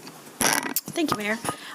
It's too bad there's a lot of people here today, and I was talking to somebody on city staff, and they had mentioned a meeting. I don't even remember when it was. Commissioner Knight is not here. She had a significant event for her day job, but at that last event, she said, "Can you imagine if people showed up at every single meeting and focused on the variety of issues that the city focuses on?" As my colleague just said, of course, this is transformational and it's a point in time, but there are so many other things that have happened, certainly over my 5 years and certainly over my colleagues who've been here a lot longer and will come after us. And so yes, I think what we're feeling and hearing is, the urgency of this housing issue. I was talking to somebody today who was talking about a family member who has unstable housing. I have somebody in my family that's living with my husband and I temporarily because they're also experiencing instability in their housing. Probably everybody in this room has that experience. And so I think, when I thought about this project, I asked about the timeline because, again, I think we always see things at sort of the end, but the reality was, 2 years, the conversations, that's why we hire, have department leaders, have our appointed executives, because they are just as committed to, I would say, everybody on this table around what are the goals that we have around affordable housing. There are so many other dynamics also as play as it relates to instability in housing, compressed wages, transportation dynamics, and tomorrow we'll spend a number of hours talking about the continuum of housing and the experiences that individuals have. And so I think sometimes we see the one thing that we're doing on this day, but, 3 months ago or 2 months ago, we talked about the project that Habitat had. We talked about the project that Diatribe had. We talked about the work that we're doing to help support emerging developers. And so we can, walk and chew gum at the same time. I do think there was some feedback. I think that would be helpful that I would like to follow up following this meeting, specifically I think on the issue of sustainability and environmental factors. And I think we talked a little bit about that in the Brownfield meeting, but I think that was a good question to bring back out. And I would expect that Joe would be open to that. So I would put that as a topic for follow-up for myself as we continue this conversation. I think probably also reminders that, typically we do vote on something that would come to a hearing the following meeting. This will be up for consideration on our December 4th meeting. So I do want to share that as well in terms of just the time frame because of the number of people who are here today. I had the opportunity to meet It's December 3rd. What did I say? January? 4th. Oh, 4th. Okay. December 3rd. December 3rd. Thank you. Yep. Somebody will say I was saying the wrong day. But, and so I've had the chance to meet on both the development side and also individuals who have concerns. I've had people reach out to me, and I think that's good. I think that we should be engaged and grateful for people who took time out of their very busy days to talk about what does the future of our city look like. I appreciate Ms. Renero. We just been throwing stuff at you since you started, right? Like, how long have you been here? It's, I don't know, 4 months, but coming with some good experiences. So thank you for the work that you've done both on the Brownfield side and to present this. And I always say I know a little bit about a lot of things, and I am certainly not an expert in any of these. I'm not doing back of the napkin math or anything like that. But I think it is important to know that this is, again, this is not a pot of money that we can just decide to do whatever we want with. I also will say I'm not going to pull a Mitch McConnell. I'm not going to wait until the next term. So I'm going to just be, what did Mitch McConnell do that with the Supreme Court? I'm not going to do that. We have to take the issues that are in front of us today. And this is when the term is ending. This is when this project has come before us. And so I would not be, I think there was a call for a delay. That is not something that I'm interested or would support. And I want to be clear about that. When I can be clear is to be kind. And we'll appreciate that continued conversation, particularly as it relates to, I think, the timing of the payment, as it relates to the environmental aspects that we can flesh out. And then I think just as Ms. Ranieri talked about, obviously, kind of this one section and the timing, and then as we move forward with identifying developer and things like that. So just thank you all for being here. And I wish more people stayed, because we heard the commercial from Commissioner Diaz. So I want other people to hear, what we have to say up here as well. Thank you. Thank you, Commissioner. Commissioner Robbins? Yeah, thank you, Mayor. I just want to start by saying I think the feedback provided by my colleagues thus far has been very thoughtful and balanced. And I know these public hearings are an opportunity for us to listen, not necessarily to respond, but just to digest some of the feedback that some people feel like sharing as they come out to express that. I think when it comes to the issue of housing, like we talk about the urgency, we talk about the need for price points at all levels for all people to be able to afford. And I think, even when I think about this project, like even without the money that's being set aside to put into the Affordable Housing Fund, like this is still meeting a need in the community. It might not be the immediate need that, everybody wants to see done tomorrow, but I think that sometimes when we have projects like this that come one-off in front of us, we have to just continue to review them in the context of all the work we're doing on this issue across our city and throughout all the dollars that we're putting towards helping make an impact on this issue. So appreciate everybody for coming out and sharing their thoughts. Obviously, there's still time to digest this. I heard a varying number of different asks, small and large, and so I always tell people there's no such thing as an unfair ask. The worst that we can do is pose a question and be told no. So I think that's something that as a commission we can still be committed to doing just to get additional information and feedback for people. So with that, have a good night. Thank you, Robbins. Thank you. I want to start by thanking everyone who engaged on this issue, whether it was in person today, via email, via call, via text. I think the engagement and, quite frankly, the mobilization is a good sign that folks are paying attention, they're civically engaged, and that's really, really important for our community to be successful. So I just want to thank folks publicly. And also just share, quite frankly, that, the idea of becoming a competitive city really excites me. It really excites me. And so I do have excitement for this project. It will be the biggest in the city to date because I believe it will help position us to be a competitive city in terms of a vibrant downtown and a beautiful, walkable riverfront that's continuous while also bringing jobs, housing, and new revenue to the city. But what also equally excites me is becoming competitive in terms of outcomes and community investments and being a community that can truly work together to demonstrate that we can achieve win-wins. We can create major transformational projects that are feasible, and we can ensure that the community feels and sees a direct benefit to them, particularly given the challenges that were outlined today that a lot of folks are going through in our city. I believe that how we move forward with this project will establish an important precedent. It will signal our priorities, it will signal how well we listen, and it will signal how effective we can be in achieving that win-win. So I really look forward to seeing how we might do that over the next few weeks. I'm wondering where the project owners, kind of that response to all the feedback today, and where they might be willing to move related to contribution structure or even on the operations side, right? We saw the proposed inclusion plan related to construction, but what about the operation? What about the inclusion of diverse vendors? What about a workforce development connection with organizations here in our community? What about the sustainability goals that were alluded to today? And I also wonder what this commission might be willing to do. We've been talking a lot about the expected revenue immediately and certainly at the conclusion of the proposed Brownfield.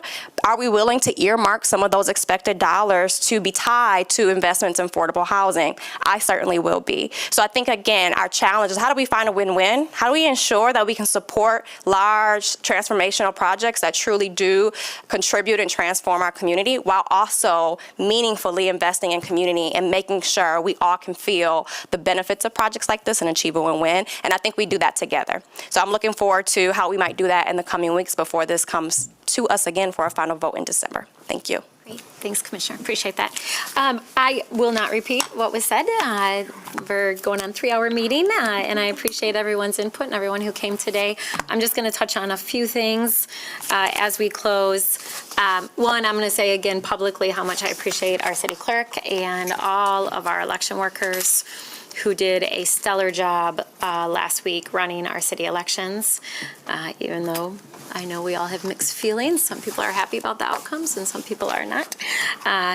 what is important to me as mayor is that we ran secure and fair elections, and our team did an exceptional job at that. So thank you to our city clerk, the entire team, all the city staff that step up to help with those elections. Secondly, I just want to thank my colleague, Commissioner Sassi, for joining me last night for the Veterans Parade downtown and the service last night at Veterans Park, honoring those who have served our country. As a daughter of a Vietnam vet and granddaughter of a World War II vet and 4 brothers who served during the Iraq War, those are really meaningful service programs to me, but also an opportunity for all of us to pause and thank those who continue to sacrifice and step up. I also want to thank Commissioner Robbins for his service. And then last, I'll just reiterate that tomorrow we have a City Commission workshop. This is a great opportunity to hear some updates on city priorities, but a significant amount of time at our workshop tomorrow is going to be focused on housing. We have been doing, as Commissioner O'Connor said, we've been doing a lot of work in a number of areas around housing here at the city and in partnership with community organizations. We'll get an update on those tomorrow. We've talked around this table that sometimes it is around funding, but it's also about policy and zoning and working with community partners. One of those initiatives, I think Martha brought it up today, was the initiative to house 100 individuals who've been chronically homeless in 100 days. We are well on our way to do that, and we are working in very different ways to identify units all throughout the county to make sure that people can decide what neighborhoods they want to live in. And if you want, no one's here, I was going to call on everyone in the audience to join me in that effort, because I really think that we're breaking some of the old systems and processes that we've had in place for a long time that left a lot of people out. And I'm very hopeful that we'll be able to really move the needle when it comes to chronic homelessness in our community. So with that, commissioners, I will adjourn our time together today, and I will see you all bright and early in the morning. I'm told that there will be breakfast available at 7:30 a.m. And no lunch, although I might push on that a little bit. It'll be a very healthy breakfast. Before I end, I'll just turn to our appointed officials who we also this morning move forward on a process to renew their contracts. Appointed officials, any final comments as I adjourn this meeting? No? Okay, with that, we're adjourned.